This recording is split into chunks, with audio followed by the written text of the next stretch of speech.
Chamo-me Ana Lúcia e tenho 36 anos. Se alguém me perguntasse qual foi o momento que mais claramente me revelou a verdadeira natureza das pessoas, não hesitaria em responder. Foi aquele jantar. Uma refeição que parecia perfeitamente normal, mas que se tornou o início de uma tempestade que, mais tarde, faria a família do meu marido pagar um preço muito alto. Naquele dia, era fim de semana, mas a minha empresa pediu horas extraordinárias para finalizar o relatório trimestral. Quando finalmente saí do escritório, o céu já escurecia. A chuva miudinha que caía desde a tarde tinha transformado as ruas num caos de trânsito. Apanhei boleia com um colega por um bocado do caminho. Sentia-me exausta, a minha mente só ansiava por uma tigela de sopa quente e uma refeição tranquila. Desde que me casei com o Diogo, há quase 8 anos, sempre considerei a casa dos meus sogros como a minha. Os meus sogros, o senhor Fernando e a dona Helena, sempre me trataram bastante bem, muitas vezes elogiando-me à frente de outros familiares.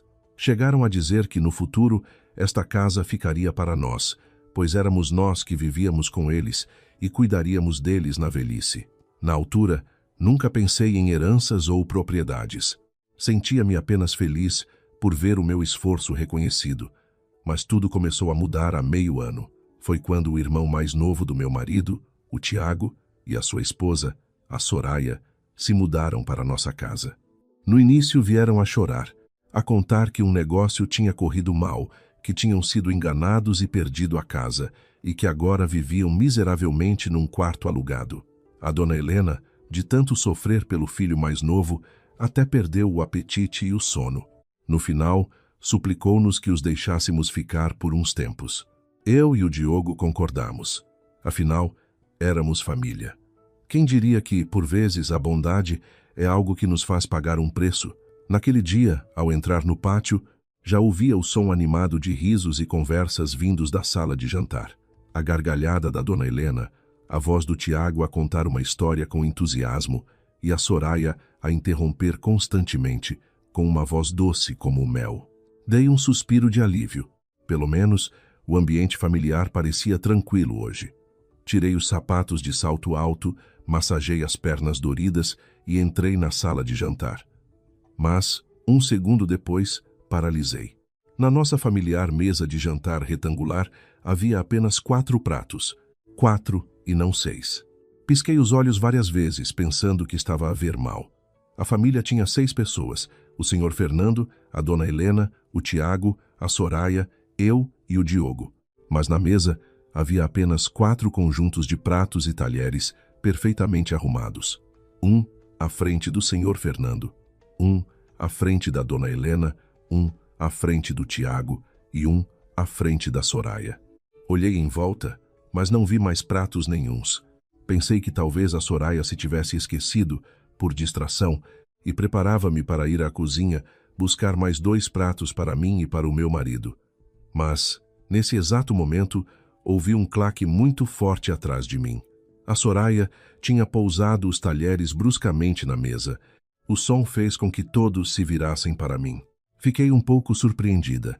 Antes que eu pudesse perceber o que se passava, a Soraya cruzou os braços, recostou-se na cadeira e disse, com uma voz monocórdica, "Não vale a pena ires buscar." Parei. "O quê?" Ela olhou-me de cima a baixo e sorriu de lado.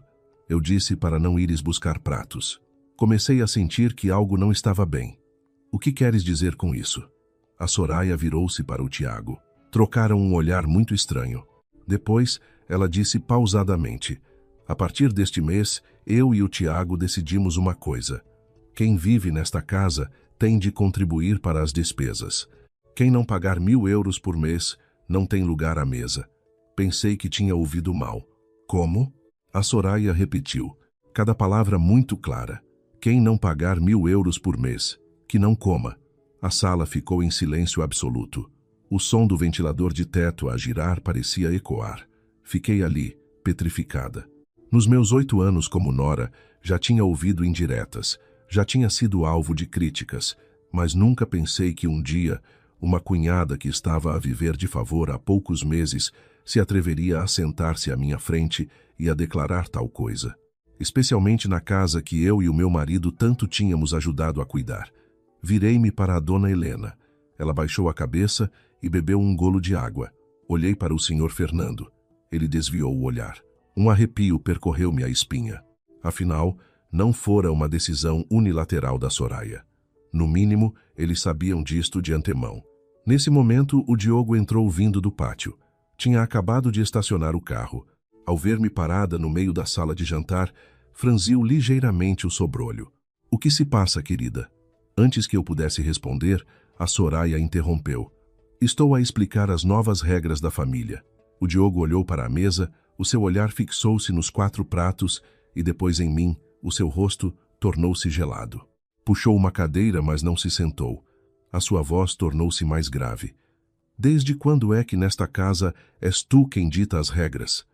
A Soraya não mostrou qualquer medo. Pelo contrário, sorriu de lado.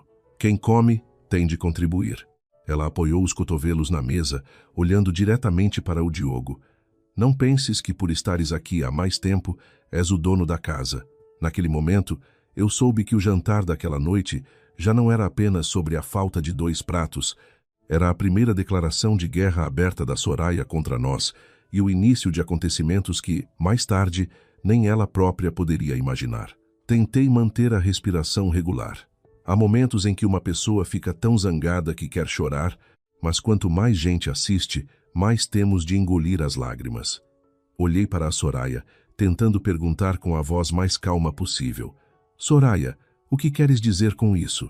Eu e o Diogo vivemos nesta casa há 8 anos e nunca faltamos às nossas responsabilidades para com os pais. As compras do supermercado, as contas da luz e da água, os medicamentos dos pais. Até agora, fomos nós que tratamos de tudo. Hoje, pões a mesa a menos e dizes uma coisa dessas. Não achas que estás a ser excessiva?" A Soraya soltou uma risada contida. Não riu alto, apenas um canto da boca se ergueu. Aquele tipo de sorriso que faz a outra pessoa sentir-se desprezada até aos ossos.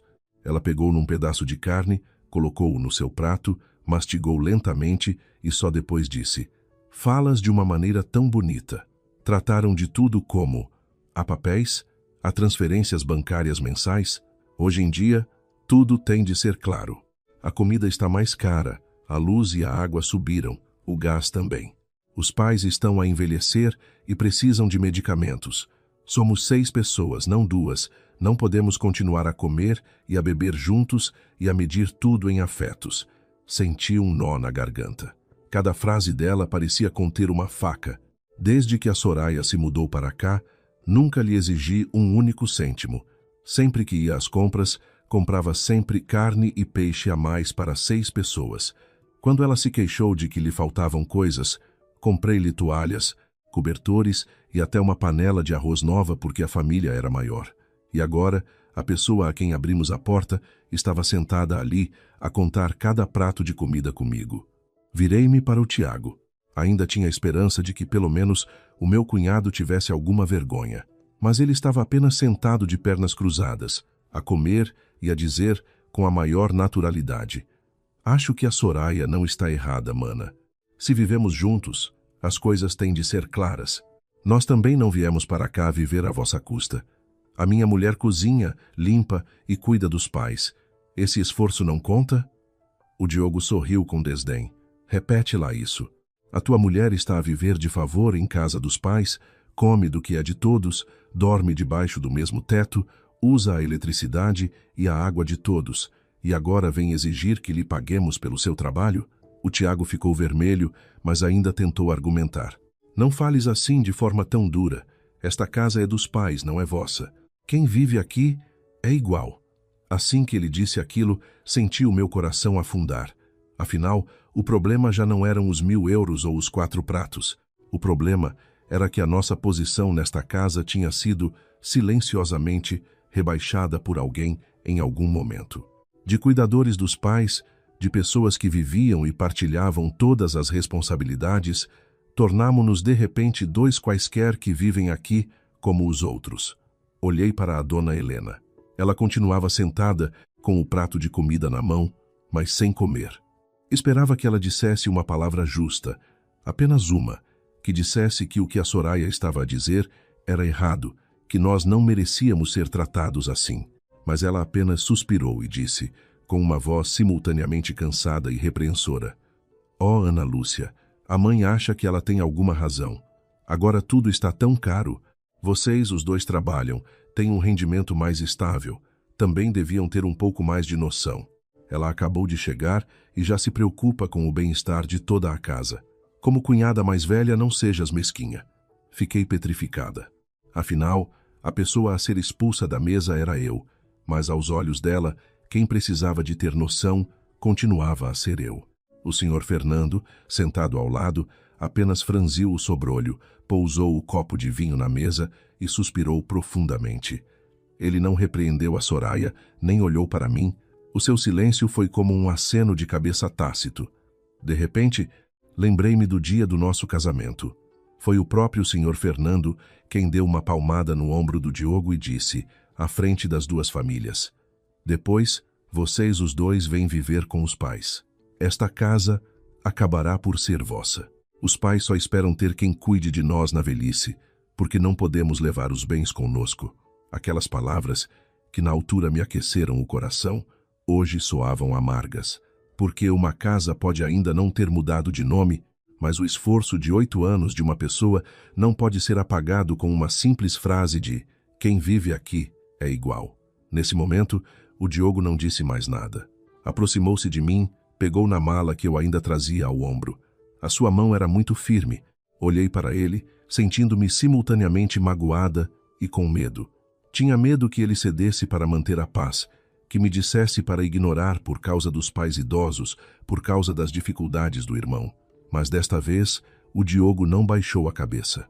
Olhou diretamente para a Soraya e depois para o Tiago, e cada palavra saiu muito lentamente. A minha mulher não trabalha o dia todo para chegar a casa e ouvir outros a darem-lhe esmolas de um prato de comida. A sala ficou em silêncio absoluto. A dona Helena levantou a cabeça de repente. O Tiago ficou perplexo e a Soraya, por um instante, hesitou, mas rapidamente recuperou a sua atitude desafiadora.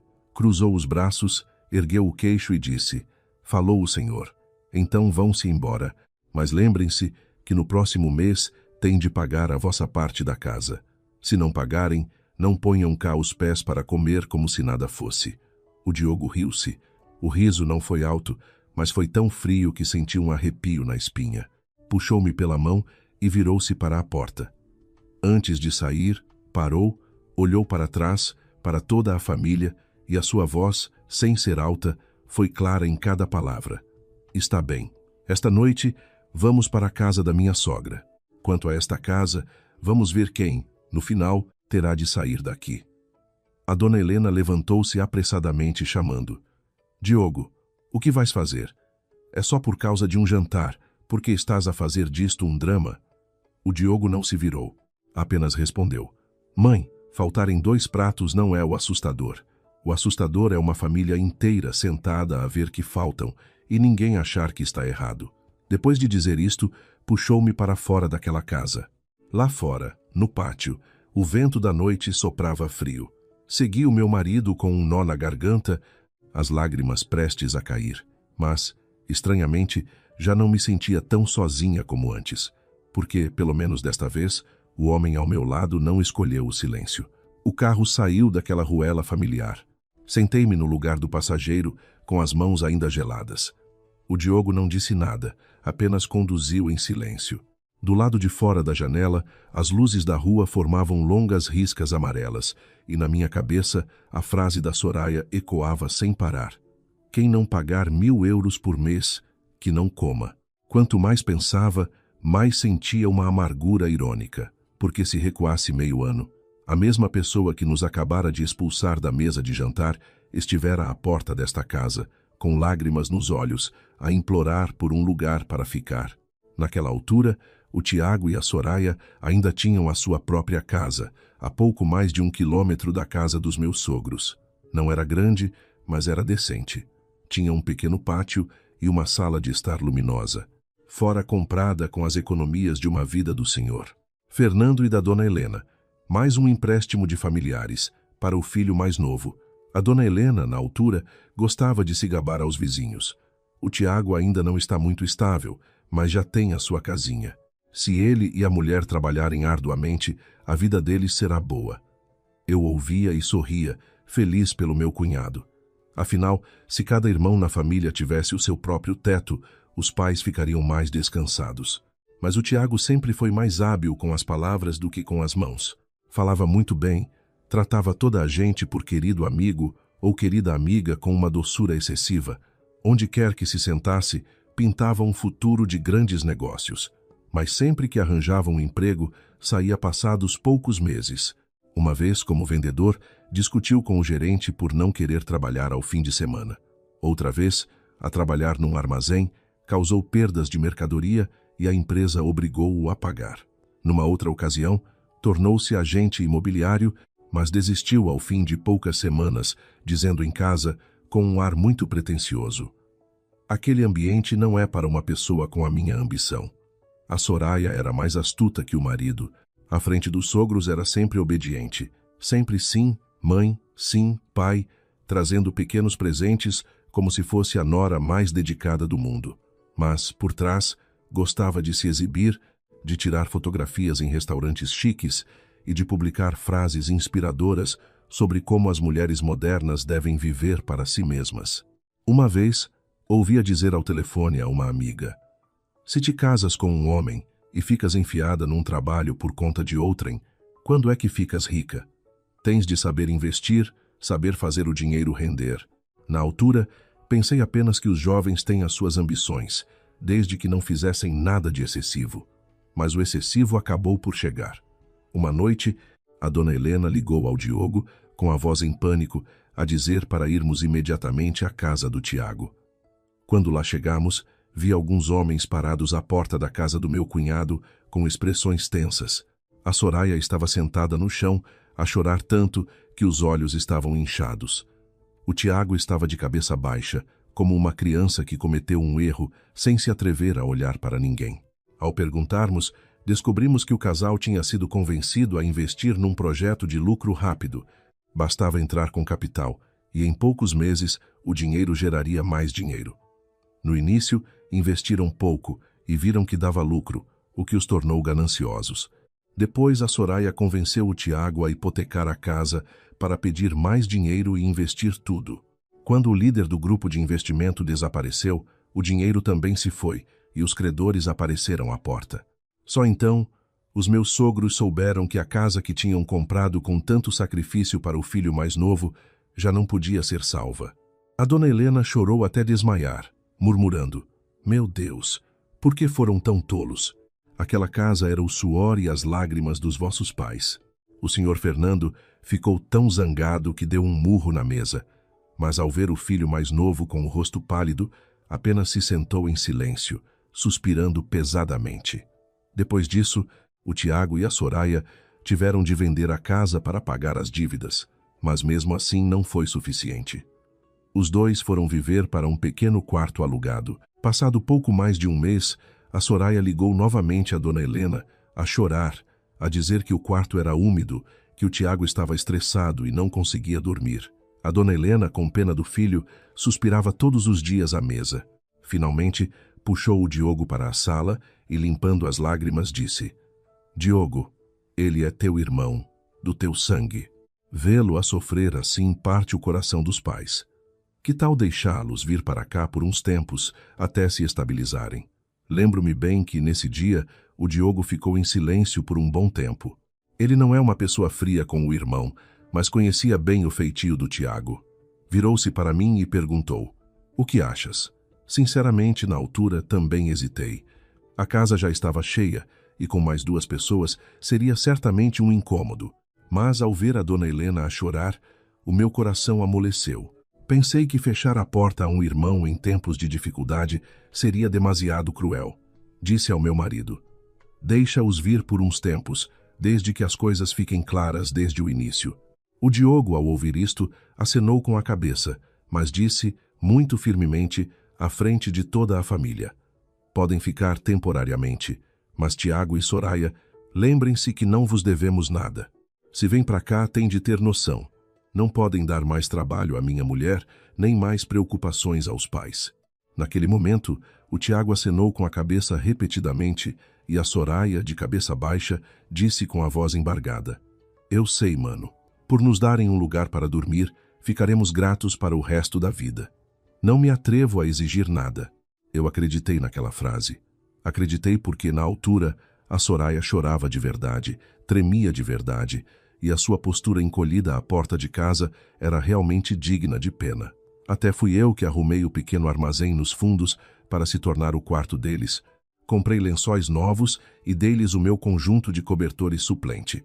Na primeira noite em casa, ela até me trouxe um copo de água, dizendo baixinho: Mana Ana Lúcia, se precisares de alguma coisa, é só dizer. Estou aqui de favor, sei o meu lugar. Ao pensar nisto, não pude deixar de sorrir com amargura. Passado apenas meio ano, a pessoa que disse que estava de favor estava agora sentada à mesa de jantar, a ditar regras para nós. A pessoa que implorou por um lugar para dormir atrevia-se a perguntar se pagávamos 1.000 euros para podermos comer. Afinal, o coração das pessoas não precisa de anos para mudar. Às vezes, bastam alguns meses de mimo e algumas palavras de defesa cega para que um devedor de favores se julgue o dono da casa. Nos primeiros dias em que a Soraya chegou, quem a visse de fora pensaria que era uma nora exemplar. Todas as manhãs, levantava-se muito cedo, descia silenciosamente para a cozinha, preparava uma canja para a dona Helena e um café quente para o senhor Fernando, que ele gostava de beber enquanto lia o jornal. Ao ver-me na cozinha, sorria imediatamente. A sua voz era tão doce que quem ouvisse de fora certamente a elogiaria. Mana Ana Lúcia, deixa estar que eu faço. Tu trabalhas o dia todo, deves estar cansada. Eu estou aqui de favor, se não fizer nada, sinto-me mal. Na altura, o meu coração amoleceu. Pensei que, bem, a pessoa passou por uma má fase, mas se ainda sabe reconhecer o que os outros fazem por si, já é bom. Houve dias em que cheguei do trabalho e o chão já estava limpo, a louça lavada e o lixo no pátio arrumado. A dona Helena sentava-se na sala, a tomar a sua canja e a sorrir satisfeita.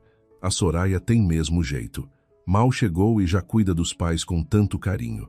Eu ouvia e sorria, sentindo-me um pouco mais aliviada, pensando que ter mais gente em casa, se todos partilhassem as tarefas, não seria assim tão cansativo. À minha frente, a Soraya era sempre Mana Ana Lúcia, com uma doçura imensa. Puxava a cadeira para eu me sentar, servia-me comida à frente dos meus sogros e até dizia: Tenho muita pena de ti, mana. Foste a nora principal durante tantos anos, deves ter passado por muito. Agora que eu estou cá, vais ter menos trabalho. Estas palavras, à primeira vista, aqueciam o coração, mas agora, ao pensar nelas, percebo que não eram propriamente afeto. Era a sua forma de construir, pouco a pouco, uma imagem perfeita aos olhos dos meus sogros. Passadas apenas algumas semanas, tudo começou a mudar. Primeiro a Soraya queixou-se de dores nas costas, depois de tonturas, e depois disse que, na sua antiga casa, tinha máquina de lavar louça e de secar roupa, e que agora, ao viverem juntos e ter de fazer tudo à mão, o seu corpo não estava habituado. Ficava em frente ao lava-louça por uns minutos e já suspirava. Na nossa casa, eu não tinha este trabalho todo. Só depois de perder a casa é que percebi como a vida é dura, mana. Eu, ao ouvir isto, sentia-me constrangida e dizia: Deixa estar, eu acabo. Se estás cansada, vai descansar. Uma vez, 2 vezes. E tornou-se um hábito. As tarefas da cozinha voltaram gradualmente para as minhas mãos, como antes. Eu chegava do trabalho e tinha de trocar de roupa, arregaçar as mangas, cozinhar, lavar os legumes, estufar o peixe, arrumar a louça, e a Soraya sentava-se ao lado da dona Helena a massajar-lhe os ombros, sussurrando: Mãe, não faça nada, deixe que a filha descasque a fruta. Gosto muito de si. Os idosos precisam de atenção, não é? Ter muito dinheiro, mas ser tratado com frieza também é triste. Ao dizer isto, ainda olhava de soslaio para mim, como se fosse sem querer, mas era totalmente intencional. A partir daí, a Soraya começou a sussurrar frases muito astutas ao ouvido da dona Helena. Não a insultava diretamente, nem falava mal de forma óbvia, mas cada frase fazia quem ouvia pensar. Dizia ela: A Mana Ana Lúcia é mesmo talentosa, ganha bem, fala de forma ponderada, Mas talvez as pessoas muito talentosas sejam difíceis de abordar, não acha, mãe? Eu não sou talentosa, só sei ficar em casa a cuidar dos pais. A dona Helena, ao ouvir, suspirava. Cada um tem o seu feitio, minha filha. A Soraya pegava-lhe imediatamente na mão. Só tenho medo que a mãe se sinta magoada. Quem vê de fora pensa que viver com o filho mais velho é uma maravilha, mas se a casa é quente ou fria por dentro, só quem cá vive é que sabe. Muitas vezes ouvi estas frases, mas continuei a aguentar. Não queria criar confusão em casa por causa de algumas indiretas. O Diogo sabia e disse-me para não confiar demasiado nela, mas também para não reagir precipitadamente. Disse ele: "Vamos ver o que ela quer."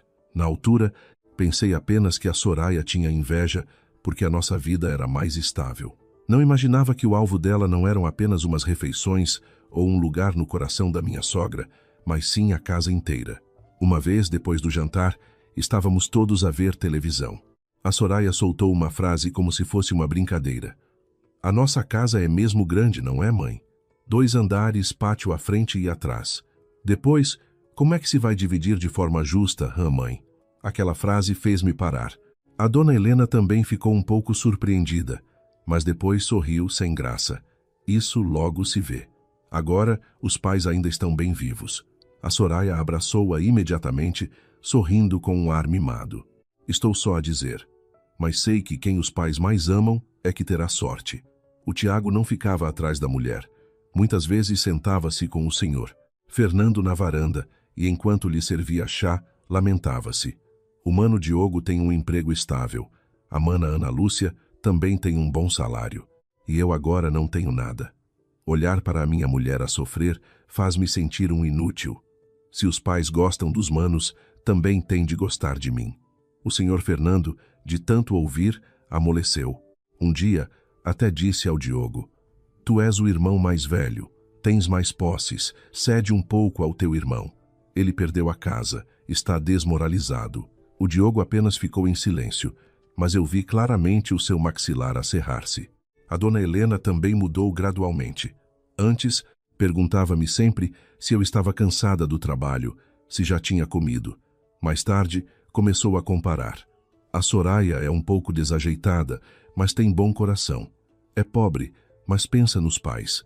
Já vocês, que são tão competentes, às vezes são demasiado calculistas." Eu ouvia e sentia um nó na garganta. Nunca me gabara do que fazia. Nunca calculara cada cêntimo gasto em medicamentos, eletricidade ou reparações da casa.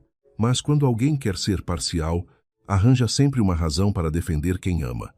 Só nessa altura é que percebi que a Soraya não queria de todo viver em paz e de favor. Ela estava, passo a passo, a transformar-se numa pessoa com voz ativa naquela casa. Primeiro, conquistando os sogros. Depois, fazendo de nós os frios e egoístas. E, por fim, inventou as chamadas regras da família para nos marginalizar. Portanto, a frase "quem não pagar 1.000 euros, que não coma", não foi um desabafo num momento de raiva. Foi o resultado de meses de bajulação, provocação, intrigas e cálculos. Ela não se limitou a pôr a mesa a menos. Ela estava a testar que posição nós ainda tínhamos na casa que cuidamos durante 8 anos. Da casa dos meus sogros até a da minha mãe, no bairro de Fetais, já eram quase 10 da noite. O velho portão de ferro rangeu no pátio silencioso, fazendo com que a minha mãe saísse de casa à pressa. Ao ver-nos à porta, ainda com a roupa do trabalho, a minha mão a agarrar firmemente a mala, a minha mãe parou por uns segundos e perguntou logo: "Por que é que vieram a esta hora? Aconteceu alguma coisa lá, filha?" Abri a boca para falar, mas a garganta estava apertada. A sensação de ser expulsa da mesa de jantar, de ser humilhada por alguém que vivia de favor e de ver os meus sogros a defendê-la em silêncio. Tudo ainda pesava no meu peito como uma pedra. Tinha medo que, se dissesse uma única palavra, as lágrimas começassem a cair. O Diogo olhou para mim por um instante, pegou gentilmente na minha mala e disse à minha mãe: "Mãe, deixe-nos entrar primeiro. Esta noite pedimos para dormir aqui." A minha mãe não fez mais perguntas. Abriu a porta de par em par e foi apressadamente preparar um chá de gengibre. A pequena casa da minha mãe não era grande, os móveis eram velhos, mas mal entrei, senti o meu coração acalmar. Há lugares que não precisam de ser luxuosos. Basta que as pessoas lá dentro nos olhem com verdadeira compaixão para nos sentirmos aquecidos. Quando os três nos sentamos à mesa, a minha mãe colocou um copo de chá à minha frente e perguntou baixinho: "Conta-me, o que aconteceu afinal?" Baixei a cabeça, as mãos a apertarem-se uma à outra, mas foi o Diogo quem falou primeiro. Ele contou tudo, desde o momento em que cheguei à casa e vi apenas 4 pratos na mesa, até a frase que a Soraya disse à frente de todos: "Quem não pagar 1.000 euros por mês, que não coma." Ele contou devagar, de forma clara, sem acrescentar nem omitir nada e sem me forçar a reviver a minha própria humilhação. A minha mãe, ao ouvir, ficou pálida. Pousou o copo de chá com força na mesa, a voz a tremer de raiva.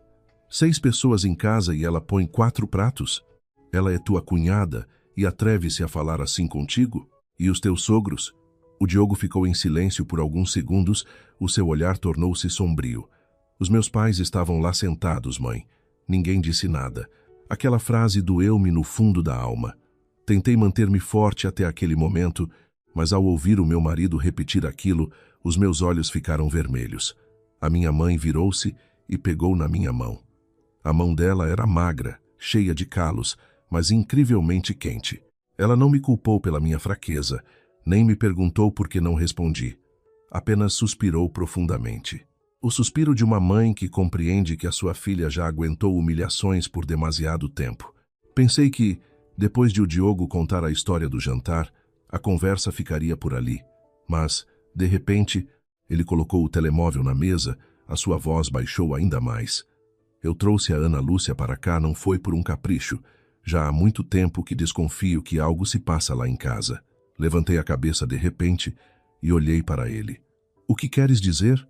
O Diogo olhou para mim, com um olhar que era simultaneamente de pena e de culpa. "Desculpa não te ter dito mais cedo. Tive medo de te preocupar e também de estar a desconfiar injustamente do meu irmão. Mas, nos últimos meses, notei muitos comportamentos estranhos no Tiago e na Soraya. Fiquei perplexa.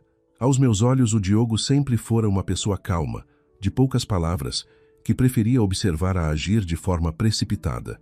Pensei que ele estava apenas a aguentar para não entristecer os pais.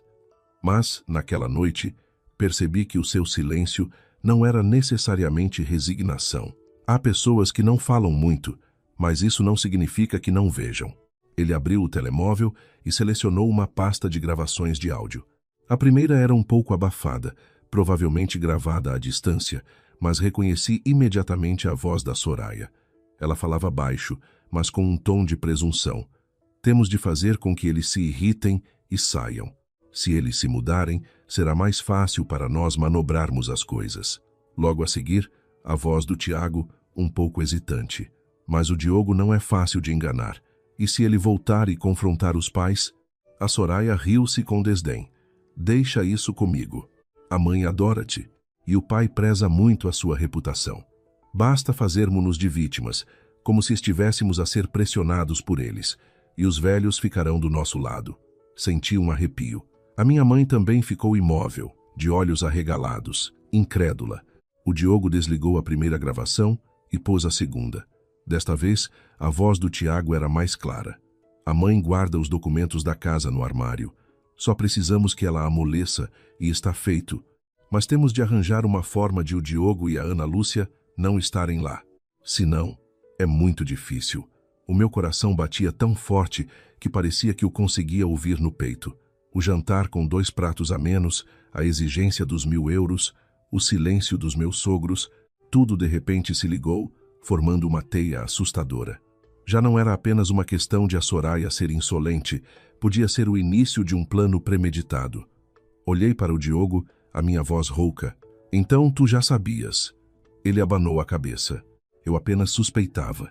Vi o Tiago várias vezes a rondar o quarto dos pais. Um dia, até fingiu que estava à procura de um carregador de telemóvel enquanto a mãe dormia à sesta. A Soraya vivia a perguntar à mãe onde estavam os documentos da casa, dizendo que era para saber, para tratar da residência. Achei estranho e comecei a prestar atenção. A minha mãe franziu o sobrolho. "Diogo, suspeitas que eles queriam fazer o quê?" O Diogo olhou para a escuridão do pátio, a sua voz lenta, mas firme. Tenho medo que eles queiram forçar os pais a passar a casa para o nome deles, ou pior, usar os documentos para fazer outro empréstimo. Ao ouvir isto, senti a espinha gelar. Aquela casa não era apenas o lar dos meus sogros, era o seu último refúgio na velhice. Se o Tiago e a Soraya realmente tocassem nela, as consequências não seriam apenas a perda da casa, mas a destruição de toda a família. Nesse exato momento, o telemóvel do Diogo, em cima da mesa, começou a vibrar incessantemente. O ecrã mostrava o nome da dona Helena. Ele olhou para mim e atendeu em alta voz. Assim que a chamada foi atendida, a voz da minha sogra soou, em pânico, entrecortada, como se estivesse a chorar e a correr ao mesmo tempo. Diogo, meu filho, volta para casa agora. O Tiago e a Soraya estão a remexer no armário dos documentos dos pais. O Diogo, ao ouvir aquilo, mudou de expressão imediatamente. Não disse mais nada à mãe, apenas respondeu de forma concisa. Mãe, não mexa em nada. Não deixe ninguém levar os documentos. Estou a caminho. Ele desligou e levantou-se de um salto. Antes que eu pudesse perguntar alguma coisa, ele já tinha agarrado nas chaves do carro. A minha mãe seguiu-o, preocupada, até a porta, e enquanto me vestia um casaco fino, avisou. Seja o que for, falem com calma. Não se deixem levar pela provocação. Acenei com a cabeça, mas o meu coração já era um novelo. Há poucas horas, fomos expulsos do jantar por causa de 2 pratos, e agora, a situação já tinha escalado para o armário dos documentos dos meus sogros. Tive um pressentimento de que, por trás da insolência da Soraya, havia algo mais do que uma simples luta de poder dentro de casa. Durante o caminho de volta, o Diogo quase não falou. As suas mãos apertavam o volante, os olhos fixos na estrada.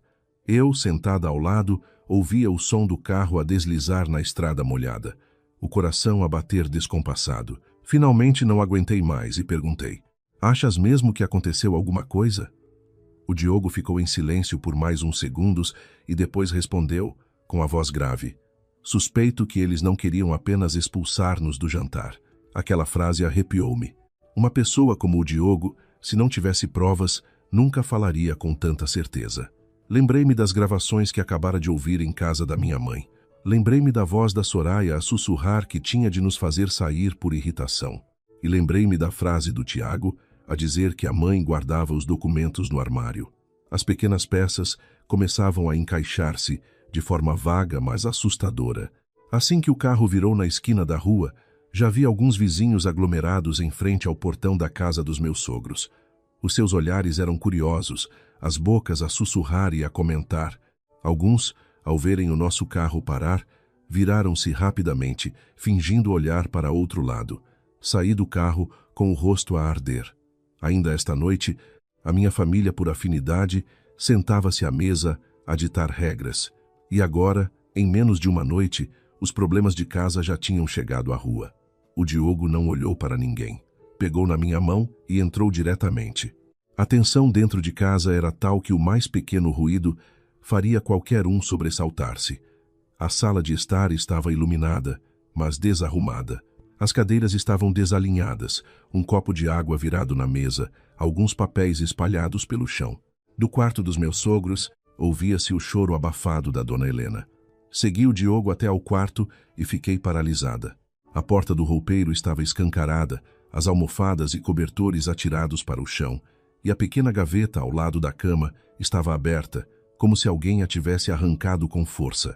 A dona Helena estava sentada na beira da cama, com o cabelo desgrenhado, a apertar uma velha bolsa de tecido contra o peito, como se temesse que alguém a roubasse. O senhor, Fernando, estava junto à janela, pálido, as mãos a tremer de raiva. — O que aconteceu? — perguntou o Diogo. A dona Helena, a chorar, apontou para a sala de estar. Eu estava deitada no quarto quando ouvi barulho. Abri os olhos e vi o Tiago a puxar a gaveta. A Soraya estava de vigia à porta. Perguntei-lhe o que estava a fazer, e ele disse que procurava os exames médicos do pai. — Que exames médicos estariam guardados na gaveta dos documentos da casa, meu filho? Antes que o Diogo pudesse responder, o Tiago entrou, com uma expressão ainda indiferente, até um pouco irritada. — Mãe, não exagere. Eu só estava a procurar os papéis antigos do pai para o levar ao médico amanhã. Acontece alguma coisa, e a mãe faz logo um escândalo para os vizinhos verem. A Soraya apoiou-o imediatamente, com a mesma voz de vítima de sempre. É verdade, Diogo. Vocês mal saíram por uma refeição e já voltam a interrogar-nos como se fôssemos criminosos. Eu e o Tiago não fizemos nada. O pai tem andado com dores no peito e nós, preocupados, só estávamos a procurar o historial clínico dele. O Diogo olhou para ela, o seu olhar tornou-se gélido. O historial clínico está dentro do cofre? A Soraya hesitou por um segundo, mas rapidamente respondeu. Eu não sei onde a mãe guarda as coisas. Acabei de chegar a esta casa e já sou suspeita de tudo. Ninguém aguenta viver assim. Eu, de pé ao lado da cama, olhei para debaixo do roupeiro. Um pequeno objeto metálico brilhou sob a luz. O Diogo também viu. Baixou-se e apanhou-o. Era uma chave suplente, do tipo pequeno, usada para a gaveta interior. Ele segurou a chave na mão, rodou-a ligeiramente e olhou para o Tiago. De onde veio esta chave? O Tiago desviou o olhar. Não sei. Deve ter caído da mãe. Nesse momento, o senhor Fernando gritou. Eu guardo essa chave na velha caixa de cigarros na gaveta de cima, que está trancada. Se não tivesses remexido no armário, como é que ela caiu para debaixo da cama? O quarto ficou em silêncio. Ouvi claramente a Soraya a engolir em seco. O Diogo aproximou-se do pequeno cofre no canto do roupeiro. A fechadura exterior tinha alguns arranhões novos, muito fortes e claros. Ele passou a mão por cima e disse lentamente, tem marcas de arrombamento. A dona Helena, ao ouvir isto, começou a chorar ainda mais alto. Meu Deus, como chegamos a este ponto, Tiago? O meu amor por vocês não foi suficiente? O Tiago franziu o rosto, a sua voz tornou-se áspera. Mãe, não acredite no que o Diogo diz para me acusar. Sou seu filho, por acaso iria prejudicá-la? A expressão filho soou simultaneamente irônica e dolorosa. Há pessoas que usam sempre os laços de sangue como escudo, como se, por serem família, tivessem o direito de magoar os outros o quanto quisessem. Nesse momento, vi na cômoda um maço de folhas brancas, presas por um clipe. Aproximei-me, peguei nelas e o meu coração apertou. Eram fotocópias da certidão de registro predial da casa, juntamente com fotocópias dos cartões de cidadão do Sr. Fernando e da dona Helena. Os papéis eram muito recentes, as margens direitas, a tinta nítida. Entreguei o dossiê ao Diogo. Ele só precisou de um relance para entender. O seu rosto ficou sem expressão. Levantou os papéis e perguntou, palavra por palavra.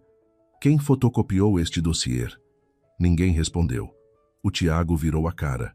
A Soraya sorriu sem graça. Devem ter sido os pais que fotocopiaram há algum tempo e se esqueceram. Por que estás a fazer tanto drama? O Diogo olhou diretamente para ela. Se não há nada a esconder, de que tens medo? A Soraya mordeu o lábio, um brilho de raiva nos seus olhos, mas não conseguiu dizer mais nada. O quarto mergulhou num silêncio pesado. A dona Helena, a tremer, abraçava a bolsa de tecido. O Sr. Fernando sentou-se bruscamente numa cadeira, como se tivesse envelhecido vários anos numa só noite. O Diogo não fez mais perguntas. Dobrou o dossiê. Guardou-o calmamente no bolso do casaco e, antes de se virar para sair, disse apenas uma frase. A partir de agora, ninguém mais toca nos documentos desta casa. E estas fotocópias, levo-as para verificar. Olhei para as costas do meu marido, sentindo medo e frio ao mesmo tempo. Eu sabia que, a partir daquele momento, o jantar com 2 pratos a menos já não era a maior humilhação. Algo maior, mais sujo e mais assustador estava a começar a vir à tona. Na manhã seguinte, mal o dia raiou, o Diogo ligou a pedir um dia de folga do trabalho. Eu também pedi para sair à meio da manhã, dizendo à empresa que tinha um assunto familiar urgente. Durante a noite, praticamente não dormimos. Sempre que fechava os olhos, via o dossiê de fotocópias na cômoda, via as marcas de arrombamento na fechadura do cofre e o rosto evasivo do Tiago. Algo muito sério estava por trás daqueles papéis aparentemente inofensivos. O Diogo colocou o dossiê numa pasta preta e disse-me, vens comigo. Tens o direito de saber tudo, do princípio ao fim. Acenei com a cabeça. Pela primeira vez em muitos anos como nora, deixei de sentir que estava à margem dos assuntos da família do meu marido. Porque, desde o momento em que a Soraya pôs a mesa a menos, e nos expulsou do jantar, eu percebi que não podia mais ficar em silêncio e deixar que outros decidissem o meu destino. A pessoa que o Diogo procurou foi o Rui, um antigo colega da universidade que agora era diretor de crédito numa agência bancária. O Rui era uma pessoa calma, que falava com cuidado. Assim que viu o Diogo entrar com uma expressão pesada, levantou-se e puxou uma cadeira. Que cara é essa? Aconteceu alguma coisa? O Diogo foi direto ao assunto. Colocou o dossiê de fotocópias na mesa. Rui, podes ver-me isto? Quero saber se estes documentos já foram usados para alguma coisa. O Rui pegou nos papéis, folheou-os rapidamente, mas ao chegar à página da fotocópia da certidão de registro predial, os seus dedos pararam. O seu olhar mudou. Olhou para o Diogo, depois para mim e baixou a voz. Por que é que estes documentos estão em tua casa? Aquela pergunta arrepiou-me. O Diogo percebeu imediatamente a anormalidade. O que queres dizer? O Rui não respondeu logo. Pegou no dossiê, levantou-se e disse baixinho. Sentem-se aqui um bocado. Vou verificar umas coisas, mas isto não me parece simples. A porta do escritório fechou-se. Sentei-me ao lado do Diogo, as mãos nos joelhos a tremer. Todos os sons do exterior tornaram-se distantes. Não me atrevi a perguntar, nem sabia o que perguntar. Apenas via o rosto do Diogo a ficar cada vez mais frio. Ele olhava fixamente para o copo de água à sua frente, como se estivesse a conter uma raiva imensa. Cerca de 15 minutos depois, o Rui voltou. Desta vez, trazia mais alguns papéis impressos. Sentou-se, suspirou e disse: Esta casa foi usada num processo de avaliação de garantia patrimonial. O Diogo perguntou imediatamente: Quem fez o processo? O Rui olhou para ele por um momento e respondeu: As pessoas que contactaram diretamente foram o Tiago e a Soraya. Ao ouvir os nomes deles, a minha cabeça zumbiu. Embora já estivesse preparada para o pior, não esperava que as coisas tivessem ido tão longe. O Diogo apertou as mãos na mesa. Qual o valor do empréstimo? O Rui colocou um papel à nossa frente. Mais de 300 mil euros. Para ser exato, 320 mil euros inicialmente. Mas esse não é o valor final. Prendi a respiração. O que quer dizer? O Rui olhou para mim com um ar de compaixão. Este processo já está em incumprimento há vários meses. Se somarmos os juros, as penalizações e outras despesas, o valor pode ser muito maior. Senti a garganta apertar. Mais de 300 mil euros, um valor que, para uma família como a nossa, só de ouvir já era sufocante. E o Tiago e a Soraya tinham, em segredo, levado a casa dos pais para a avaliação, enquanto na noite anterior ainda se sentavam à mesa a ditar-nos regras. O Diogo perguntou, com a voz já rouca: Os meus pais assinaram? O Rui ficou em silêncio por alguns segundos e abanou a cabeça. Não posso tirar conclusões em nome de uma entidade especializada, mas, a olho nu, o processo tem aspectos muito estranhos. A assinatura em algumas páginas não é consistente. Numa página, o traço é trêmulo, noutra, é muito regular. Parece que foi assinado em dois momentos diferentes, ou não pela mesma pessoa. O Diogo cerrou os dentes. É possível que alguém tenha assinado por eles? O Rui respondeu muito lentamente. É possível. Também é possível que tenha sido falsificado. Mas, para ter a certeza, é preciso uma perícia à assinatura. De repente, lembrei-me da frase da Soraya na noite anterior. Quem não pagar 1.000 euros por mês, que não coma. Na altura, pensei apenas que ela era insolente, que queria poder na casa. Mas agora, tudo começava a fazer sentido. Aqueles 1.000 euros não eram simplesmente para as despesas. Eram como o pagamento de juros, disfarçado de contribuição para a comida, disse em voz baixa, quase para mim mesma. Afinal, ela não queria cobrar dinheiro para as compras. Ela precisava de dinheiro para pagar uma dívida. O Diogo virou-se para mim. Ele percebeu o que eu estava a pensar. Se na noite anterior tivéssemos cedido, se tivéssemos concordado em pagar os 1.000 euros por respeito aos pais, no mês seguinte poderiam ser 1.500, 2.000, e depois viriam outros pedidos para ajudar o irmão, salvar a casa, apoiar os pais. Pouco a pouco, seríamos arrastados para o buraco que o Tiago e a Soraya tinham cavado. O Diogo rangeu os dentes, cada palavra saindo com peso. Afinal, eles queriam usar o nosso dinheiro para pagar a dívida deles. O Rui olhou para nós, a sua expressão ainda mais séria. Diogo, digo-te com toda a sinceridade, tens de tratar disto com muito cuidado, porque este não é um processo de empréstimo bancário normal. O Diogo levantou a cabeça. Como assim? Não é um banco? O Rui apontou para o nome da entidade no papel impresso. Isto é uma empresa de crédito privado. Se o processo estiver limpo, não há problema. Mas se houver sinais de crédito mal parado, juros abusivos fora do contrato ou garantias com documentos inválidos, é muito complicado. Na pior das hipóteses, eles usarão todo o tipo de pressão para reaver o dinheiro antes que tudo seja devidamente esclarecido. Ao ouvir isto, senti um arrepio.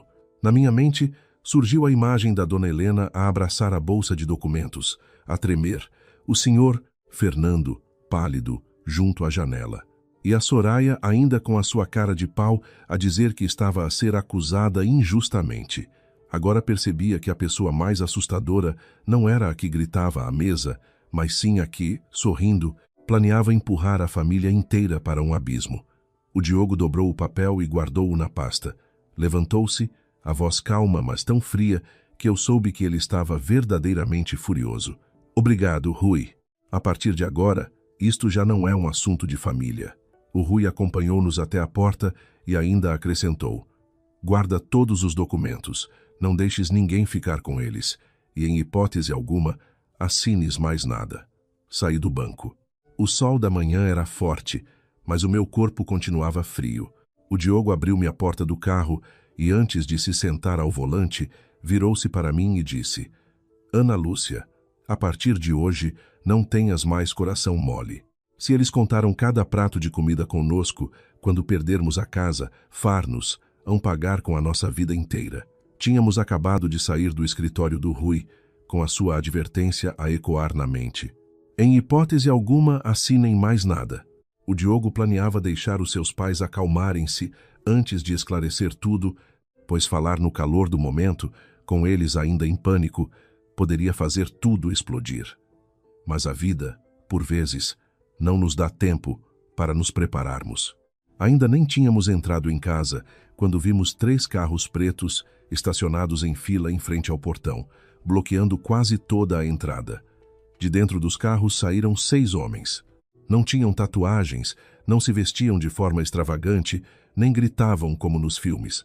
Todos usavam camisas de cor escura, calças de fato e sapatos limpos. Mas era precisamente essa polidez fria que arrepiava. Um homem com cerca de 40 anos, cabelo bem cortado e uma pasta de cabedal na mão, olhou para o número da porta e perguntou diretamente: É a casa do Sr. Tiago, correto? Assim que a pergunta soou, os vizinhos de ambos os lados começaram a espreitar pelas portas. Uns fingiam varrer o pátio, outros sussurravam atrás dos portões de ferro. A dona Helena saiu de casa e, ao ver os estranhos, ficou pálida. O Sr. Fernando, que estava a beber água na sala, também se levantou, a mão a tremer tanto que deixou cair o copo no chão. O som do vidro a estilhaçar assustou-me. O Diogo deu um passo à frente, com a voz calma. Procuram o Tiago por que motivo? O homem com a pasta olhou para ele de cima a baixo e respondeu: Vimos tratar de uma questão financeira do Sr. Tiago e da Sra. Soraya. Eles estão em casa? O Diogo olhou em volta. O Tiago não estava na sala, e a Soraya também tinha desaparecido desde manhã. A dona Helena gaguejou. O Tiago disse que ia comprar medicamentos para o pai de manhã cedo, e a Soraya disse que ia ao mercado. O que se passa? Haverá algum engano? O homem não respondeu imediatamente. Abriu a pasta, tirou um dossiê grosso e colocou-o na mesa de pedra do pátio. Vários papéis estavam presos, com assinaturas, impressões digitais, fotocópias de cartões de cidadão e dos documentos da casa. Eu, atrás do Diogo, vi os nomes do Tiago e da Soraya e senti o coração bater forte. Este é o contrato de empréstimo e o acordo de garantia patrimonial. A dívida total, até esta manhã, é de 368 mil euros. Os juros de mora continuam a acumular-se diariamente. A dona Helena, ao ouvir aquele número, cambaleou para trás, precisando de se apoiar na ombreira da porta para não cair. 300 mil. É impossível. Estão enganados, ninguém na minha família pediu esse dinheiro. Eu não sei de nada. O homem olhou para ela com um olhar sem qualquer emoção. A senhora não saber é um problema seu. O que nós sabemos é que esta casa foi usada como garantia no processo. A frase foi como um balde de água fria. O senhor.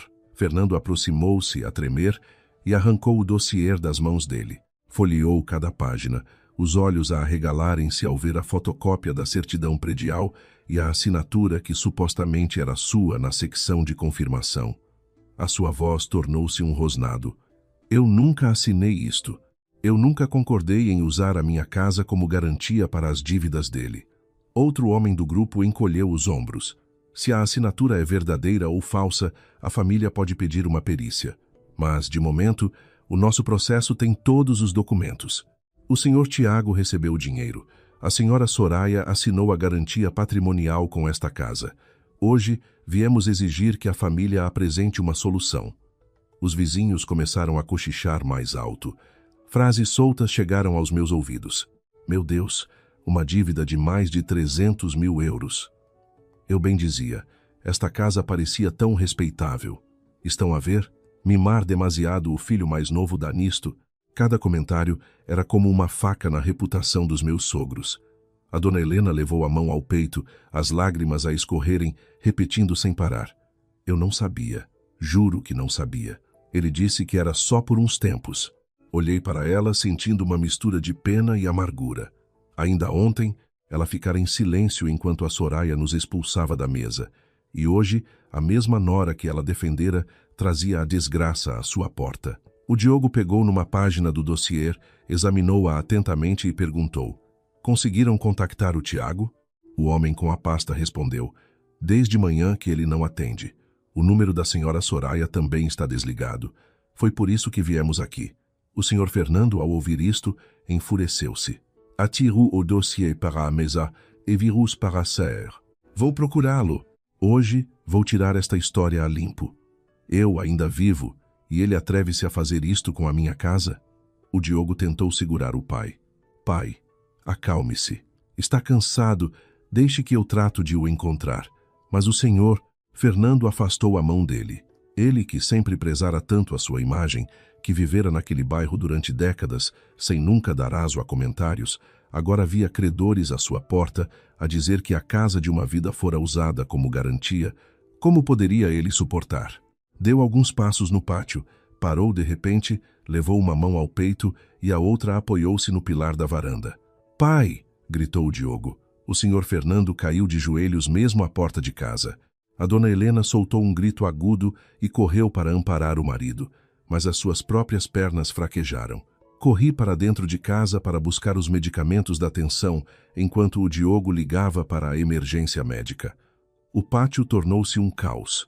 Vizinhos correram para ajudar, outros chamaram mais gente, enquanto alguns continuavam a olhar de longe com uma mistura de curiosidade e pena.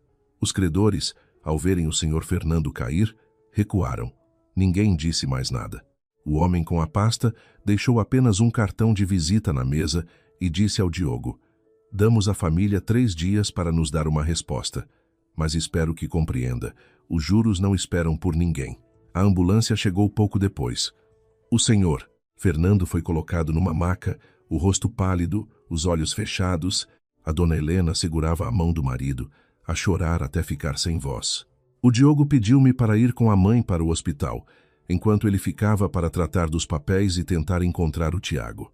Antes de entrar na ambulância, olhei para trás, para a casa. O portão continuava escancarado, o cartão de visita do credor pousado na mesa de pedra e o Tiago e a Soraya desaparecidos. Na ambulância, a dona Helena chorava, cobrindo o rosto com as mãos. Ele arruinou a família toda, Fernando. Arruinou-nos de vez. Eu não respondi. Naquele momento, eu sabia que a desgraça não terminava nos 300 mil euros. Aquela era apenas a primeira camada a ser arrancada. Naquela noite, o hospital estava tão frio que só de estar sentado sentia-se um arrepio. O senhor Fernando ficou em observação nas urgências. O médico disse que a tensão arterial subira subitamente e que foi uma sorte terem-no levado a tempo. A dona Helena sentava-se no corredor, com os olhos inchados, e de vez em quando juntava as mãos e murmurava: Fernando, não me assustes. Eu sentava-me ao lado dela, com o coração cheio de emoções contraditórias, pena, raiva e a sensação de que tudo aquilo era um pesadelo sem fim à vista. O Diogo andava de um lado para o outro no corredor, o telemóvel quase sempre na mão. Ligou para o Tiago mais de 20 vezes, mas ninguém atendeu. Ligou para a Soraya, mas a chamada ia para o correio de voz. Perto das 9 da noite, quando o médico informou que o senhor Fernando estava temporariamente fora de perigo, todos conseguimos respirar um pouco mais aliviados. Mas, nesse exato momento, ouviu-se o som de saltos altos a ecoar no corredor. A Soraya apareceu. Usava um vestido justo de cor creme, o cabelo ainda bem penteado, o rosto ainda maquilhado. Se não soubéssemos o que tinha acontecido, ninguém diria que o seu sogro acabara de ter um colapso por causa de uma dívida que ela e o marido tinham causado. Assim que a viu, a dona Helena levantou-se de um salto, a tremer. Soraya, onde está o Tiago? Onde andaram desde manhã? O teu sogro está no hospital, sabias? A Soraya não correu para perguntar pelo senhor Fernando, nem perguntou o que o médico dissera. A primeira coisa que lhe saiu da boca foi: os credores já cá vieram? O corredor pareceu congelar. A dona Helena ficou de boca aberta a olhar para ela. Eu também fiquei petrificada. O Diogo baixou lentamente o telemóvel. O seu olhar tornou-se visivelmente mais frio. Tu sabias que eles vinham? A Soraya hesitou. Só por um segundo, mas foi o suficiente para que todos vissem que ela se tinha denunciado. Rapidamente, recompôs a sua expressão de vítima, franziu o sobrolho e disse: Eu só imaginei. O Tiago tem andado muito preocupado. Achei estranho e perguntei: por que estão todos a olhar para mim como se eu fosse uma criminosa? O Diogo aproximou-se dela. A sua voz não era alta, mas cada palavra era pesada. Desde manhã que o pai está internado, a mãe já chorou rios de lágrimas. Os credores foram à nossa casa e tu desapareceste. Agora mal apareces. A primeira coisa que perguntas é se os credores já vieram.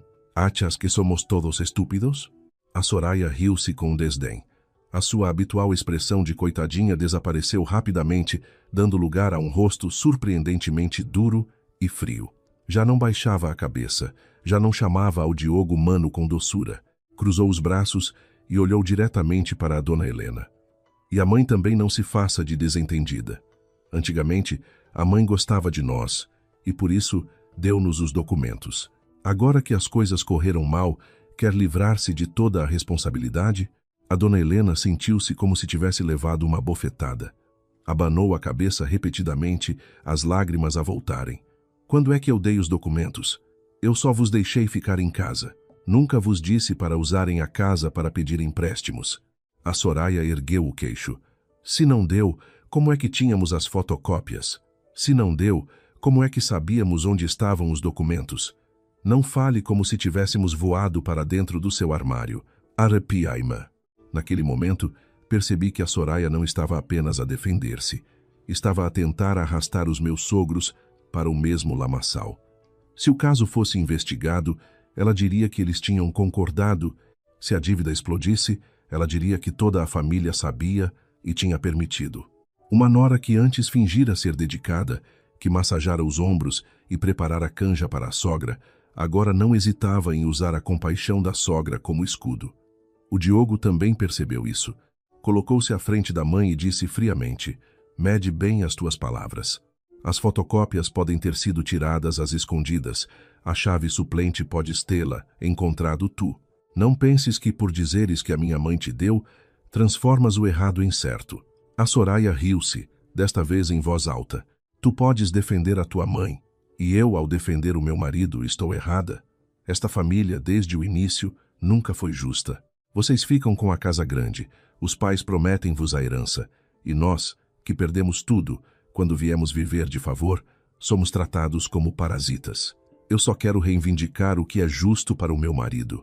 Olhei para ela e não me contive. Reivindicar o que é justo remexendo em documentos, usando a casa dos pais como garantia e depois obrigando-nos a pagar as tuas dívidas? A Soraya virou-se bruscamente para mim, os olhos afiados como facas. Cala-te. Tu és a primeira a querer que a gente desapareça desta casa. Desde que chegamos, tens medo de perder a tua parte e por isso andas sempre a fazer-te de boazinha. Achas que eu não sei? Fomentaste o Diogo a levar-te para a casa da tua mãe para depois voltarem e fazerem um escândalo para forçar os pais a expulsarem-nos, não é? Fiquei estupefacta com o seu descaramento. Foi ela que pôs a mesa a menos. Foi ela que disse, quem não pagar 1.000 euros, que não coma. Foi o casal dela que foi nomeado pelos credores. E agora, em poucas frases, ela virara a história ao contrário, fazendo de nós os gananciosos, os opressores. Nós é que a tínhamos encurralado. E não ficou por aí. A Soraya, de repente, pegou no telemóvel, tocou no ecrã algumas vezes e virou a câmara para si. A sua voz tornou-se imediatamente embargada e as lágrimas surgiram tão depressa que pensei que estava a ver mal. Meus amigos, hoje eu não aguento mais e tenho de falar. Vim viver para a casa dos meus sogros porque eu e o meu marido passamos por dificuldades. Mas o meu cunhado e a minha cunhada tentam de tudo para nos pôr na rua. O meu sogro está internado e eles ainda estão aqui a acusar-me de roubar documentos, a culpar-me de tudo. A dona Helena ficou em pânico. Soraya, o que estás a fazer? Desliga isso. Estamos num hospital. Mas a Soraya chorava ainda mais alto. Virou a câmara para a dona Helena, depois para mim e para o Diogo. A minha sogra também está a ser pressionada por eles. Esta casa é dos meus pais, mas eles querem ficar com tudo. Eu sou apenas a nora mais nova, sozinha e sem poder. Tudo o que digo é esmagado. Vi no ecrã do telemóvel os comentários a aparecerem rapidamente. Alguém perguntava o que se passava. Outros, sem saberem da história, já nos insultavam, dizendo que éramos gananciosos, que estávamos a maltratar a cunhada. A Soraya, ao ler aquilo, atuou com ainda mais afinco. Limpou as lágrimas, a voz a tremer, mas cada frase com um propósito. Eu não quero muito. Só quero justiça para o meu marido. Esta casa é dos pais, quem me pode expulsar? O Diogo permaneceu em silêncio o tempo todo. Não lhe arrancou o telemóvel, não discutiu, não gritou. A sua calma fez com que a Soraya pensasse que estava a ganhar. Ela apontou a câmara para ele. Diogo, diz lá, não é verdade que queres expulsar-nos de casa para ficares com tudo o que é dos teus pais? O Diogo olhou diretamente para a lente, o seu olhar calmo e assustador. Disse apenas uma frase, lenta e clara. Continua a live. Estou precisamente à espera disto. O sorriso nos lábios da Soraya congelou. Pela primeira vez naquela noite, vi nos seus olhos um vislumbre de verdadeiro pânico. A frase do Diogo fez a Soraya hesitar por uns segundos, mas ela era mestre em virar o jogo. Momentos depois, voltou a enxugar as lágrimas, virou-se para o telemóvel e forçou uma expressão de mágoa. Estão a ouvir? Mesmo agora, ele continua a ameaçar-me. Eu sou apenas a cunhada mais nova, sem dinheiro nem poder. Por isso tudo o que digo é ignorado. O Diogo não respondeu. Apenas pegou no seu telemóvel, fez alguns gestos e disse-me: Ana Lúcia, leva a mãe para casa. O hospital está cheio de gente, e deixá-la continuar com este teatro só vai estressar mais o pai. A dona Helena, naquele momento, já não tinha forças para discutir. Sentou-se na cadeira de espera, as mãos a tremerem enquanto agarravam a sua roupa. Ajudei-a a levantar-se, enquanto a Soraya, ainda a chorar e a filmar, tentava apontar a câmara na nossa direção, como se quisesse captar um momento de descontrole. Mas o Diogo manteve-se muito calmo. Antes de sairmos do hospital, disse-lhe apenas uma coisa: queres que o mundo inteiro seja testemunha? Então, daqui a pouco, deixa-os testemunhar tudo. Ao chegarmos à casa, a sala de estar ainda estava desarrumada desde a visita dos credores. A dona Helena, ao passar pela porta, olhou para a mesa de jantar, onde na noite anterior só havia 4 pratos. Ficou em silêncio por uns segundos e desatou a chorar. Talvez só naquele momento ela tenha percebido que uma refeição com pratos a menos não magoa apenas uma nora. Abre a porta a uma desgraça que ela própria ajudou a tolerar. O Diogo não consolou a mãe de imediato. Puxou uma cadeira para o meio da sala e disse de forma concisa: Mãe, senta-te. Hoje preciso que ouças tudo até ao fim. A Soraya chegou cerca de 10 minutos depois de nós. Ainda segurava o telemóvel, mas já não estava em direto. O seu rosto estava frio, o olhar a percorrer-me a mim e a dona Helena, como se estivesse a decidir se o próximo passo era chorar ou discutir. O Tiago continuava desaparecido. Faltava uma pessoa na casa, mas a culpa dela pairava em todos os cantos. O Diogo entrou no pequeno escritório do Rés do Chão. Momentos depois, regressou com um velho computador portátil e uma pen preta. A Soraya, ao vê-lo, franziu o sobrolho. Que truque vais inventar agora? O Diogo pousou o portátil na mesa, inseriu a pen e disse com uma voz muito regular: Não é um truque. É aquilo que tu pensavas que ninguém guardava. O ecrã iluminou-se. Primeiro, a imagem da câmara do corredor do segundo andar. O ângulo não era muito amplo, mas era suficiente para ver a porta do quarto dos meus sogros. A data e hora mostravam que era mais de 1 da manhã, há quase 3 semanas. Na imagem, o Tiago caminhava na ponta dos pés, com a Soraya logo atrás. Olharam em volta com muito cuidado e depois entraram no quarto. A dona Helena tapou a boca, os olhos arregalados. Meu Deus! A Soraya levantou-se de um salto. De onde veio essa câmara? Quem te deu permissão para a instalares? O Diogo não olhou para ela. A casa é dos meus pais. Instalei-a depois de a mãe me dizer que tinha perdido a chave do armário. Eu avisei o pai. A mãe é que não reparou. A resposta deixou a Soraya sem palavras. No ecrã, a gravação seguinte mostrava claramente o Tiago abaixar-se para abrir uma gaveta. A Soraya tirava fotografias de cada página dos documentos com o telemóvel. A certa altura, até pediu ao Tiago para se afastar, para que a luz iluminasse melhor. Embora não se ouvisse o som no corredor, só aquela imagem foi suficiente para fazer a dona Helena tremer. Eles entraram no quarto enquanto eu dormia? O Diogo avançou para outra gravação. Desta vez, era da câmara da sala de estar, com som nítido. A hora era de alguns dias depois. O Tiago estava sentado na cadeira, a voz baixa e ansiosa. Se o Diogo descobre, isto vai dar problemas. Ele não é de deixar passar.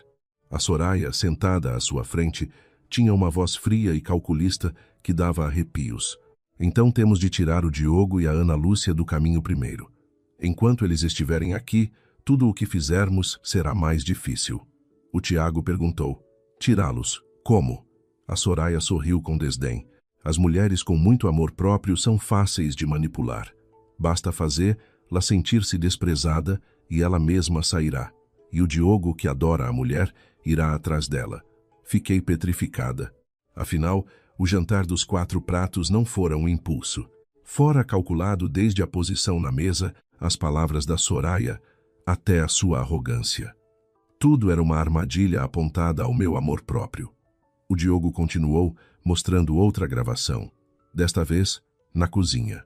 A Soraya estava encostada ao frigorífico, a voz cheia de presunção. Basta que os velhos amoleçam e esta casa será nossa. A mãe adora-te, basta chorares um bocadinho e consegues. O Tiago ainda parecia com medo. Mas e se o empréstimo correr mal?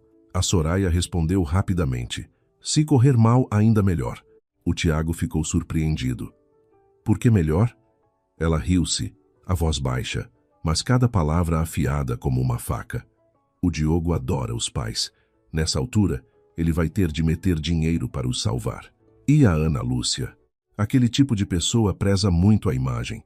Não vai deixar que a família do marido fique mal falada. A dona Helena desabou a chorar. Mas não era um choro de medo de perder a casa. Era o choro de uma mãe que percebia que tinha criado e defendido a pessoa errada. Batia no peito, murmurando: fui uma tola, fui mesmo uma tola. Ana Lúcia, minha filha. Eu não disse nada.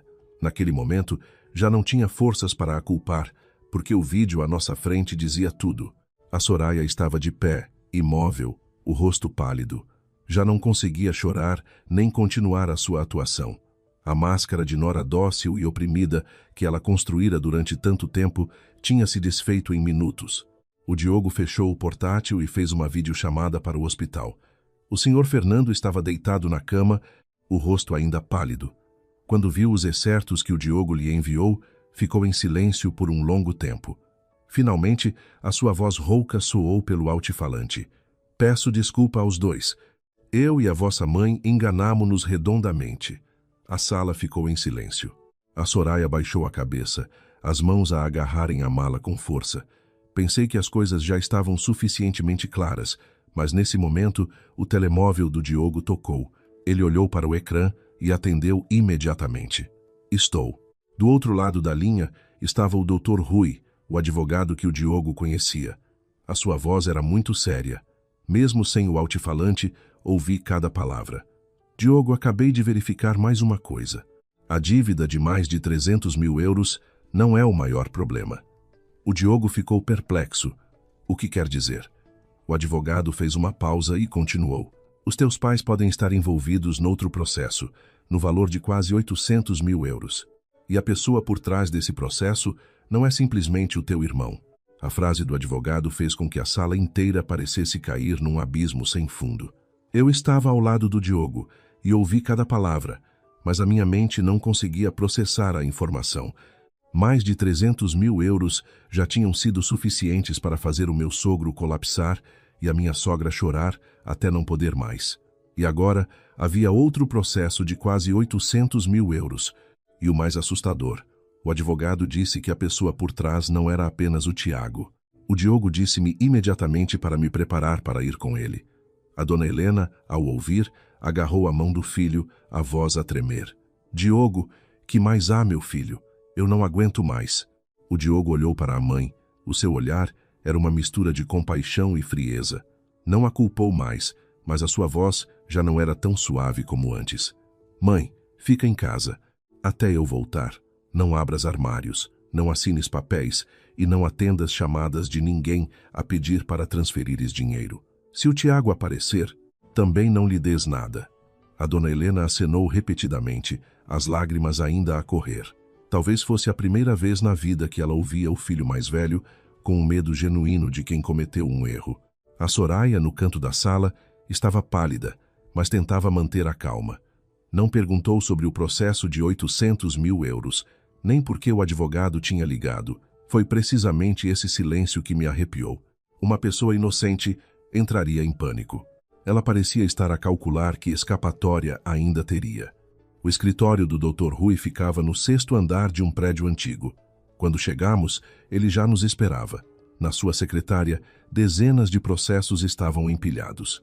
Havia cópias de contratos, procurações, fotocópias de cartões de cidadão, comprovativos de transações e até extratos bancários. Ao olhar para aquela papelada, senti que o que estava à minha frente já não era um problema familiar, mas uma teia de aranha tecida há muito tempo. O Dr. Rui não fez rodeios. Empurrou o processo mais grosso para a frente do Diogo. Tudo isto está relacionado com uma entidade chamada Futuro Seguro Holdings, S.A. franzi o sobrolho. O nome era estranho. O Diogo também nunca o ouvira. Que empresa é essa, Dr. Rui? O advogado virou a página do registro comercial e apontou para a linha do representante legal, gerente e representante legal, Soraya Mendes. Fiquei petrificada. Na minha memória, a Soraya aparecia sempre como uma mulher em apuros, desempregada, que tivera de se refugiar em casa dos sogros por ter perdido a casa. Ela dissera-me que não percebia nada de finanças, que não tinha jeito para papéis e que até para fazer transferências bancárias pedia ajuda ao Tiago. Chegou a lamentar-se a dona Helena. Sou muito ignorante, mãe. Antes só vendia umas coisinhas online. Nunca tive um negócio a sério, tenho medo. E, no entanto, nos documentos, ela era a gerente de uma empresa. O Diogo pegou no registro comercial, a sua mão apertou com tanta força que o papel se curvou. Quando é que esta empresa foi criada? Há mais de 1 ano, respondeu o Dr. Rui. Ou seja, antes mesmo de o Tiago e a Soraya dizerem que perderam a casa e pedirem para ir viver convosco. Um arrepio percorreu-me a espinha. Então, a história de perder a casa, de viver num quarto miserável, de chorar a pedir para voltar, talvez não fosse tão simples como pensáramos. Pelo menos, a Soraya não era tão passiva como aparentava. Ela tinha outra fachada, outra identidade e, provavelmente, outro plano. O Dr. Rui continuou a espalhar mais processos na mesa. A Futuro Seguro Holdings opera, supostamente, como consultora de investimentos, intermediária de capital e promotora de negócios. Mas, na realidade, esta empresa pediu e recebeu dinheiro de várias fontes. Uma parte de empresas de crédito privado, outra de credores individuais e outra através de contratos de participação. A dívida total atual é de quase 800 mil euros, sem contar com os juros de mora. As minhas mãos ficaram geladas. Quase 800 mil euros. Aquele valor já não era uma dívida normal. Era um buraco que podia engolir a casa, a velhice dos meus sogros e até a honra de todos os envolvidos. O Diogo perguntou com a voz rouca: como é que os meus pais estão envolvidos? O doutor Rui virou outra página.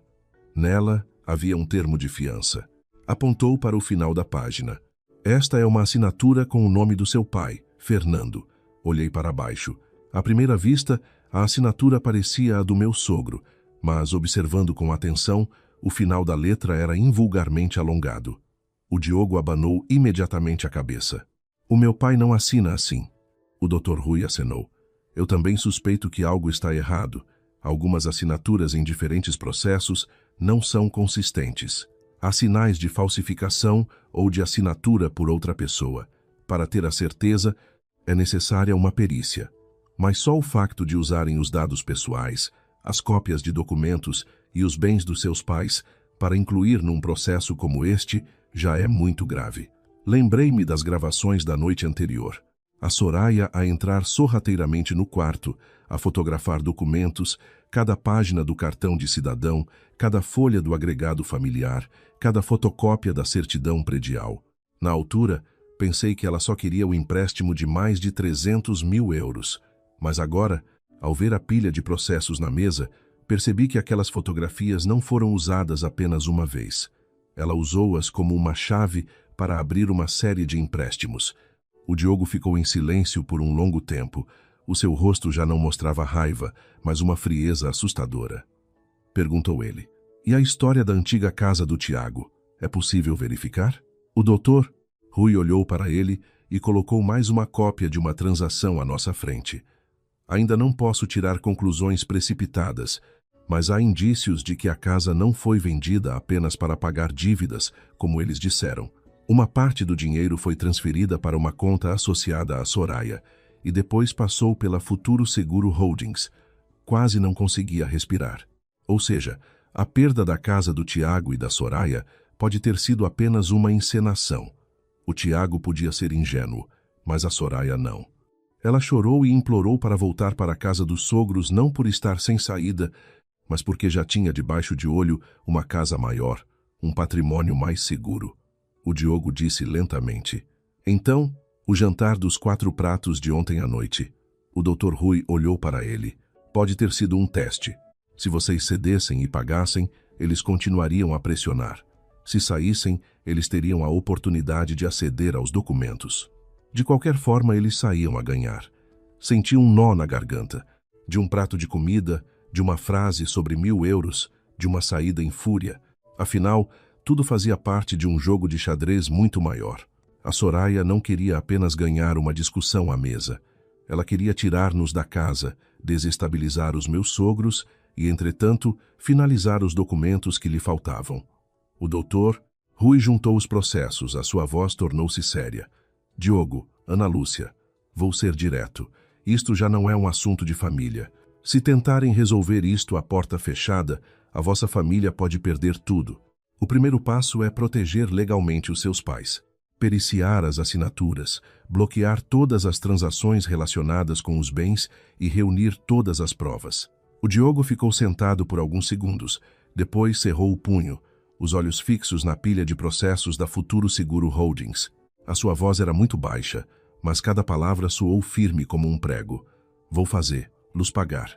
Depois da reunião com o Dr. Rui, o Diogo deixou de agir por impulso, seguiu cada passo metodicamente. Fez cópias de segurança dos processos, enviou as imagens dos documentos para o advogado e avisou a mãe para não contactar ninguém em particular sem a sua presença.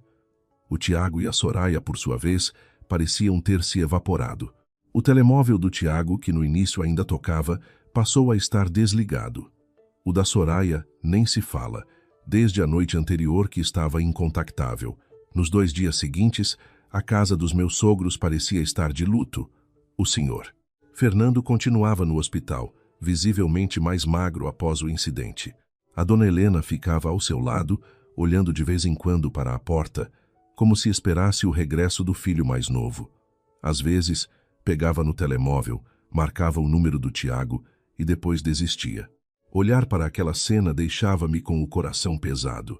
Por mais que ele estivesse errado, por mais que tivesse causado problemas, no coração de uma mãe, o filho problemático é o que mais dói. Na tarde do segundo dia, enquanto o médico dava mais indicações sobre a medicação para a atenção do senhor, Fernando, ouviram-se passos apressados no corredor. Virei-me e vi um homem a cambalear em direção ao quarto. Demorei alguns segundos a reconhecer o Tiago. Estava completamente diferente da imagem do cunhado bem vestido, que falava sempre de grandes negócios. A camisa estava amarrotada, o colarinho torto, o cabelo oleoso, uma nódoa negra na cara e um pequeno corte seco no lábio. Caminhava de forma instável, como se estivesse perdido. Assim que viu a dona Helena à porta do quarto, ajoelhou-se no chão. "Mãe, salva-me, por favor." O som do seu corpo a cair no chão fez com que todo o corredor se virasse para nós. A dona Helena ficou perplexa e correu para ajudar o filho. Mas, assim que a sua mão tocou no ombro do Tiago, ele desatou a chorar como uma criança. "Mãe, a Soraya enganou-me. Fui um idiota, mãe." O senhor, Fernando, deitado na cama, ouviu a voz do filho e tentou levantar-se. O Diogo ajudou-o, enquanto eu, ao lado, sentia a tensão aumentar. Não sabia se aquela confissão era verdadeira ou mais uma encenação. Depois de tudo o que acontecera, já não era ingênua o suficiente para acreditar nas lágrimas de ninguém daquela família. A dona Helena perguntou com a voz a tremer: "Onde está a Soraya? Onde é que ela está? Onde andaram estes dias todos?" O Tiago baixou a cabeça, as lágrimas a caírem no chão. "Não sei, ela abandonou-me. Pegou em todo o dinheiro e fugiu." A sala ficou em silêncio. O Diogo olhou para o irmão, a voz fria, mas não agressiva. "Explica-te. Que dinheiro? Fugiu para onde?" O Tiago levantou a cabeça, o olhar em pânico. Contou que, depois da visita dos credores, a Soraya lhe disse para se esconderem por uns dias para evitar problemas. Disse-lhe para deixar tudo com ela, que ela resolveria, desde que ele não aparecesse, não atendesse o telemóvel e não se deixasse pressionar a confessar nada. No início, ele acreditou, porque sempre fora a Soraya a tratar dos papéis, dos empréstimos, dos investimentos. Ele apenas assinava e obedecia, consolando-se com a ideia de que a sua mulher era mais inteligente do que ele. Mas naquela mesma noite, enquanto estavam num pequeno motel, a Soraya usou a desculpa de ir encontrar-se com um conhecido para arranjar dinheiro. Levou a sua mala, um telemóvel secundário e todos os documentos restantes. O Tiago esperou até de madrugada, mas ela não voltou. Ligou, mas ela não atendeu. Quando abriu a carteira, o cartão bancário conjunto tinha desaparecido. Na sua conta, restavam apenas algumas centenas de euros. A dona Helena, ao ouvir, tremeu. "E a vossa antiga casa? Não a venderam para pagar as dívidas?" O Tiago cobriu o rosto, a voz embargada. "Não foi como eu disse, mãe. Na altura, pensei que a venda era mesmo para pagar as dívidas, mas só mais tarde é que soube que a Soraya já tinha feito um contrato de promessa de compra e venda antes. Ela disse que precisava que eu assinasse umas procurações para resolver as dívidas mais depressa. Eu acreditei e assinei. O dinheiro da venda da casa não foi para a minha conta. Passou pela conta da tal empresa, a Futuro Seguro, e depois para uma conta pessoal da Soraya. Ao ouvir o nome Futuro Seguro Holdings, senti um arrepio. O que o Dr. Rui dissera ganhava mais uma peça. A antiga casa do Tiago não fora simplesmente perdida num negócio falhado. Fora, muito provavelmente, um plano da Soraya desde o início: vender, ficar com o dinheiro e usar a desculpa da desgraça para voltar para a casa dos sogros. O Diogo continuou a pressionar. "E a dívida em teu nome?" O Tiago mordeu o lábio, a voz quase a falhar. "Eu só assinei porque a Soraya disse que precisava dos documentos para arranjar capital, que em poucos meses o empréstimo estaria resolvido. Ela disse que havia alguém por trás a garantir que não havia problema. E eu não sabia que ela tinha usado tantos documentos dos pais. Pensei que era só para referência." O Diogo riu-se, um riso frio. "Tens 30 e tal anos e ainda pensas que os documentos de uma casa se usam para referência?" O Tiago baixou a cabeça, sem conseguir argumentar. Foi a primeira vez que o vi verdadeiramente humilhado. Não a humilhação de ser repreendido, mas a de perceber que não só era inútil, como também fora transformado num fantoche pela sua própria mulher.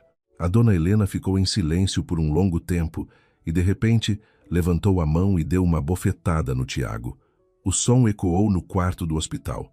És tão estúpido que te deixas levar assim por uma mulher? O Tiago não se desviou, nem levou a mão à cara. Apenas baixou a cabeça, as lágrimas a caírem em abundância. A dona Helena, depois de lhe bater, caiu numa cadeira, a chorar convulsivamente. Os teus pais amam-te, compraram-te uma casa, acolheram-te quando não tinhas nada. Se não sabes fazer negócios, ao menos não tragas um lobo para dentro de casa para nos atacar a todos, meu filho. O senhor, Fernando, deitado na cama, virou o rosto, os seus ombros a tremerem ligeiramente. Um pai que fora forte a vida inteira, finalmente quebrava ao ver que o seu filho depositara a confiança na pessoa errada, arrastando toda a família para a lama.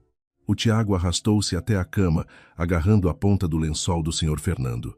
Pai, eu errei. Não peço que me perdoe. Só peço que não morra por minha causa. Eu vou encontrar a Soraya.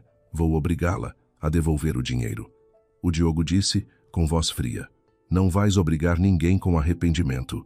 A partir de agora, tudo o que disseres, todas as provas que apresentares, serão para o advogado e para as autoridades. Se esconderes um único detalhe para a protegeres, arcarás com tudo sozinho. O Tiago acenou repetidamente. Naquele momento, o seu aspecto era tão miserável que não senti qualquer satisfação. Senti apenas medo. Medo de um homem de conversa fácil, mas vazio por dentro, que ao encontrar uma mulher mais astuta, se pode tornar a ferramenta que destrói a sua própria família. E naquele instante, percebi que o Tiago tinha sido expulso do jogo. A verdadeira mestre das marionetas não era ele, era a Soraya. Na manhã seguinte, pensei que, depois de o Tiago regressar e confessar tudo, a Soraya, no mínimo, ficaria em silêncio por algum tempo para encontrar uma saída. Uma pessoa cuja empresa fora descoberta, cujos movimentos financeiros estavam a ser investigados e que fora acusada de fuga pelo próprio marido, se tivesse um pingo de racionalidade, saberia que era a altura de se resguardar. Mas eu subestimei a sua audácia. Para a Soraya, quando não se pode ganhar com a verdade, tenta-se ganhar com lágrimas e com a multidão. Perto das 10 da manhã, o meu telemóvel começou a vibrar sem parar. Primeiro, uma mensagem de uma antiga colega de trabalho. Ana Lúcia, o que se passa com a tua família? Há alguém a fazer um direto a mencionar o teu nome e o do teu marido. Depois, várias chamadas não atendidas de familiares do lado do Diogo e uma série de mensagens com o mesmo link. Abri o link e mal vi o rosto da Soraya no ecrã, o meu coração afundou. Ela estava a fazer um direto, que já durava há mais de 1 hora. O número de espectadores aumentava a cada segundo. A Soraya estava sentada numa sala bem iluminada, com uma cortina branca atrás, vestindo uma camisa de cor clara, o cabelo preso num rabo de cavalo baixo, o rosto sem a maquilhagem carregada do costume. Parecia uma mulher encurralada, cansada, frágil e digna de pena. À sua frente, uma pilha de papéis desarrumados, como se fossem provas. A sua voz embargada soava. Eu não queria expor os problemas da minha família na internet, mas se continuar em silêncio, talvez passe o resto da vida a ser rotulada de burlona e de destruidora de lares. Sou apenas uma mulher que, ao casar, passou por dificuldades e se refugiou em casa dos sogros por um tempo. E mesmo assim, o meu cunhado e a minha cunhada tentaram de tudo para nos pôr na rua. Ouvia, a mão a apertar o telemóvel com força. Ela falava devagar, de forma ritmada, como se tivesse um guião preparado. Contou que, desde que chegara, sempre fora desprezada por ser a nora mais nova, por o seu casal ser mais pobre, por não ter um emprego estável. Disse que os sogros só se importavam com o filho mais velho e que o mais novo era visto como um fardo. Chegou a dizer que fora o Diogo que obrigara os pais a guardar os documentos da casa para não terem de dividir nada com o Tiago. Os meus sogros valorizam o filho homem, mas valorizam mais quem tem dinheiro. O mais velho tem dinheiro, a cunhada tem voz ativa, por isso queriam expulsar-nos de casa. Pergunto a todos, se somos todos filhos, Por que é que uns podem viver numa casa grande e outros são tratados como se estivessem a viver de favor? Os comentários por baixo do vídeo corriam a uma velocidade vertiginosa. Uns mostravam compaixão, outros indignação. Muitos, sem saberem a verdade, já nos insultavam. Que cunhados gananciosos! É sempre assim. O filho mais velho quer ficar com tudo. A cunhada mais velha deve ser uma víbora. Li algumas linhas e senti o peito apertar. A verdade mal tinha vindo à tona dentro de casa, mas na internet bastavam algumas lágrimas e umas palavras astutas para que o culpado se tornasse a vítima. O Diogo estava ao meu lado. Pegou no telemóvel, viu por um bocado, o rosto ainda muito calmo. A sua calma era, ao mesmo tempo, admirável e assustadora.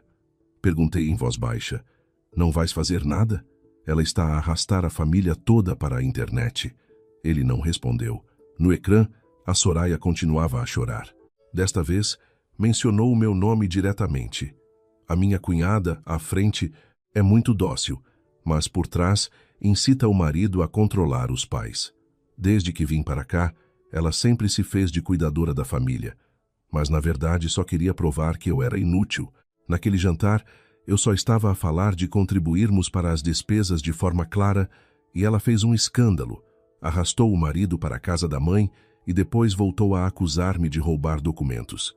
Ri-me com amargura. Só falar de contribuirmos para as despesas de forma clara. Uma frase que limpava toda a humilhação que ela me atirara à cara.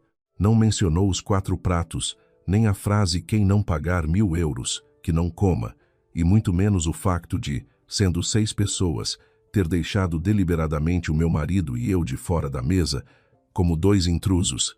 E não parou por aí. A Soraya ainda mostrou alguns papéis, mas passou-os rapidamente em frente à câmara. Disse que aqueles documentos provavam que estávamos a mentir, que os sogros tinham concordado em que ela e o marido usassem os documentos para os seus negócios. Olhei com atenção e vi que eram apenas algumas fotocópias antigas, sem o conteúdo completo. Mas os espectadores não precisavam de ler. Bastava verem a pessoa a chorar e a segurar papéis para acreditarem que eram provas. Ao meio-dia, o vídeo já tinha sido partilhado por todo o lado.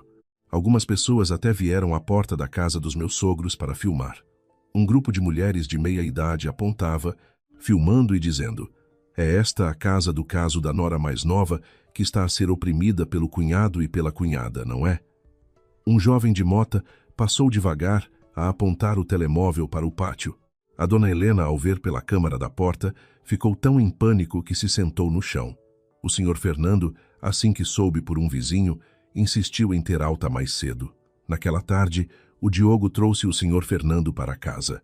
O médico queria mantê-lo em observação, mas ele recusou. Disse que a sua casa estava a ser difamada e que não conseguiria descansar no hospital. Ao entrar na sala e ver estranhos à porta a filmar, ficou a tremer de raiva. A dona Helena estava quase em colapso.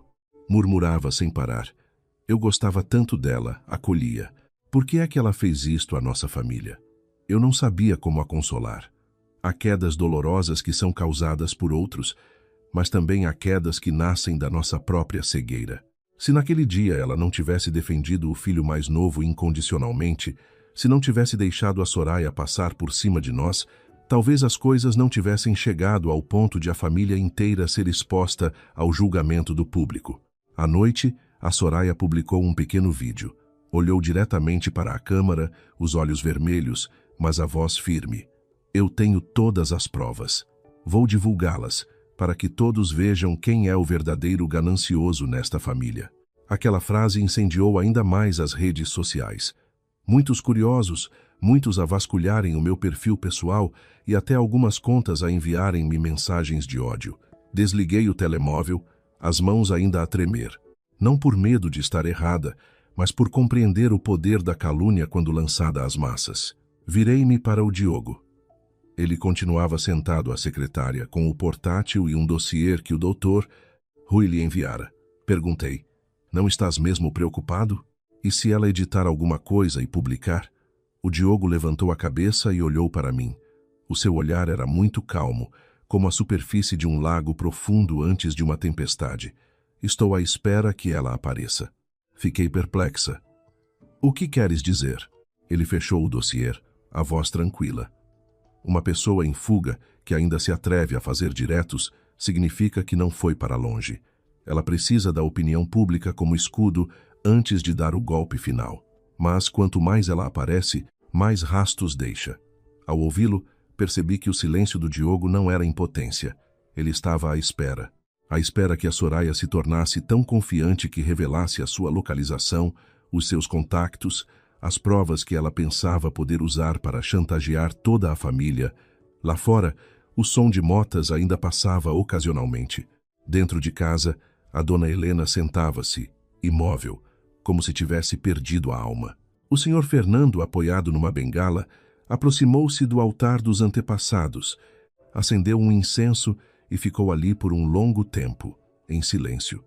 E eu, a olhar para o ecrã escuro do telemóvel, senti pela primeira vez que esta guerra já tinha ultrapassado as 4 paredes da família. Fora arrastada para o meio do mundo, e a Soraya, com a sua própria arrogância, estava a caminhar, passo a passo, para uma armadilha que ela nem sequer suspeitava. Naquela noite, depois de a Soraya anunciar que iria revelar a prova final, quase ninguém em casa conseguiu dormir. A dona Helena sentava-se na sala de estar, a passar as contas de 1/3, os lábios a tremerem. Provavelmente, na sua cabeça, não parava de se questionar até que ponto se enganara. O senhor, Fernando, sentava-se em silêncio em frente ao altar, com um casaco fino sobre os ombros, o rosto encovado após os acontecimentos dos últimos dias. E eu observava o Diogo, sentado em frente ao portátil, com uma calma desconcertante. Sabia que o meu marido não era precipitado, mas, desta vez, o seu silêncio deixava-me simultaneamente confiante e ansiosa. Lá fora, as calúnias da Soraya continuavam a espalhar-se. Estranhos invadiam o meu perfil para deixar comentários cruéis. Não queriam saber da verdade. Bastava uma mulher a chorar em frente a uma câmara para julgarem uma família inteira. Perto da meia-noite, o Diogo finalmente fechou o portátil. Olhou para mim, depois para os pais, e disse em voz baixa, mas clara: "Preciso de vos dizer uma coisa." A dona Helena levantou a cabeça, os olhos vermelhos. "Que mais há, meu filho? Já não aguento mais." O Diogo puxou uma cadeira e sentou-se em frente aos pais. Não se apressou nem usou um tom de censura, mas cada palavra sua parecia desvendar o último véu de toda a história. "Desde o momento em que encontrei o dossiê de fotocópias no vosso quarto, soube que isto não podia ser resolvido à porta fechada. Naquela mesma noite enviei todas as imagens para o Dr. Rui. Na manhã seguinte, reuni-me com o advogado e, ao mesmo tempo, apresentei queixa às autoridades competentes." A dona Helena ficou chocada. "Apresentaste queixa? Por que não me disseste?" O Diogo olhou para a mãe, o seu olhar calmo, mas doloroso. Porque se eu dissesse mais cedo, a mãe teria amolecido. Teria ligado ao Tiago, à Soraya, teria perguntado se era verdade, e bastaria uma chamada dessas para ela fugir antes de deixar qualquer rasto. Aquelas palavras fizeram a dona Helena baixar a cabeça. Não argumentou, porque ela própria sabia que, por demasiadas vezes, o seu coração amolecera, que confiara demasiado no filho mais novo e na nora, a ponto de ignorar os sinais de alarme. O Diogo abriu novamente o portátil. No ecrã, um diagrama de fluxo de dinheiro enviado pelo Dr. Rui. Vi setas entrelaçadas a ligar contas de empréstimos, a conta da Futuro Seguro Holdings e depois a várias outras contas pessoais. O Diogo apontou para cada linha, a sua voz grave. A conta que a Soraya usou para juntar o dinheiro foi legalmente monitorizada desde que o advogado apresentou o pedido de cooperação. Não foi através de escutas ilegais ou de meios ilícitos. Tudo foi feito com base na queixa e nos extratos fornecidos pelas partes envolvidas. Todas as transações foram registradas. O Sr. Fernando semicerrou os olhos para o ecrã. "Então, para onde foi o dinheiro?" O Diogo ficou em silêncio por uns segundos e respondeu: "Não houve nenhum investimento falhado. Como ela disse, nem perdas no negócio. A maior parte do dinheiro, depois de entrar na Futuro Seguro, foi dividida em pequenas quantias. Uma parte foi para a conta pessoal da Soraya, outra para uma pessoa com um nome diferente, mas que tem uma relação próxima com ela desde há muito tempo." Senti um arrepio. Ela estava a lavar o dinheiro através de outras pessoas. O Diogo olhou para mim. Não confirmou com todas as letras, mas o seu olhar dizia tudo. No mínimo, ela estava a tentar deliberadamente separar os fluxos de dinheiro para esconder o rastro. E esta é a parte mais importante. Ele clicou noutro ficheiro. No ecrã apareceu uma consulta de transações imobiliárias. Um pequeno apartamento nos subúrbios em nome de uma mulher de meia-idade. No início não percebi, continuou o Diogo. A proprietária deste apartamento é tia da Soraya.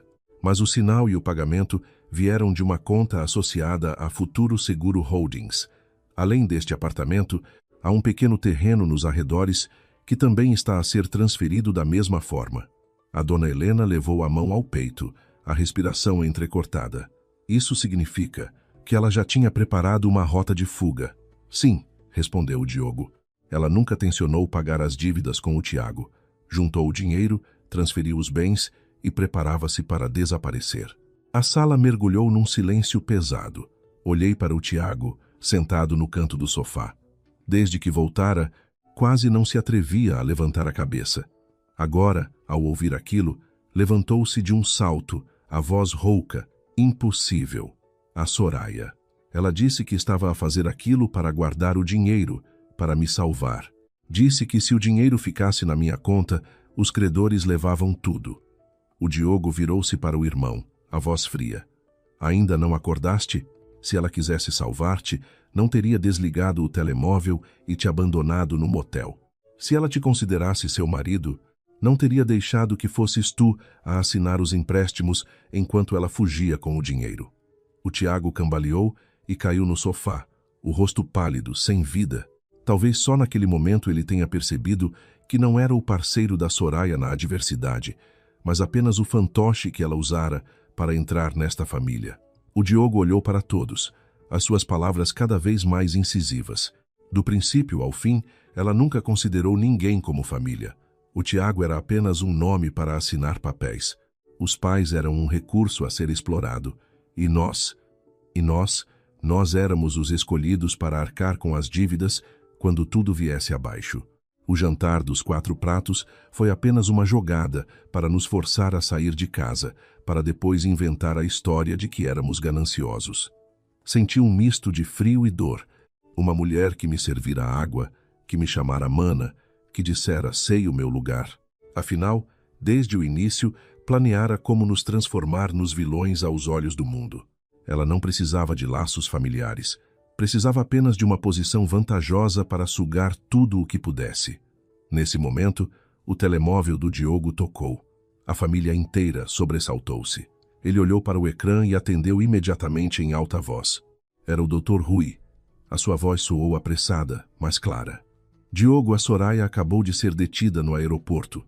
Usou o passaporte pessoal para comprar um bilhete para o estrangeiro, para esta madrugada.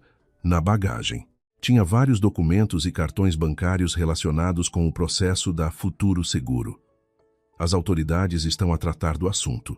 Ninguém conseguiu dizer uma palavra. A dona Helena tapou a boca, as lágrimas a escorrerem. O senhor... Fernando tentou levantar-se, mas caiu novamente na cadeira, como se lhe tivessem tirado toda a força. O Tiago olhava fixamente para o telemóvel, os lábios a moverem-se sem som. A casa que um dia entrara em alvoroço por causa de uma refeição com pratos a menos, estava agora tão silenciosa que se ouvia o tic-tac do relógio de parede. O Diogo desligou o telemóvel. Não sorriu, nem mostrou satisfação. Apenas se levantou, foi até a janela e olhou para o pátio escuro. O vento da noite soprava, fazendo cair algumas folhas secas no chão. Aproximei-me dele. Ele sussurrou, tão baixo que parecia falar para si mesmo. Quem me dera que tudo tivesse ficado por um prato de comida. Eu não respondi, porque ambos sabíamos que, a partir do momento em que a Soraya fora detida, a verdade final viera à tona. Mas a ferida que ela deixara nesta casa não seria fácil de curar. Muitos meses depois, tudo começou a assentar. A Soraya teve de enfrentar uma série de responsabilidades legais relacionadas com a empresa Futuro Seguro, os empréstimos fraudulentos e os documentos que usara indevidamente. O Tiago, depois de dias de pânico e arrependimento, teve de vender o pouco que lhe restava para remediar parte das consequências. Deixou de viver na casa dos pais e mudou-se para um pequeno quarto alugado, a trabalhar como ajudante num armazém nos arredores.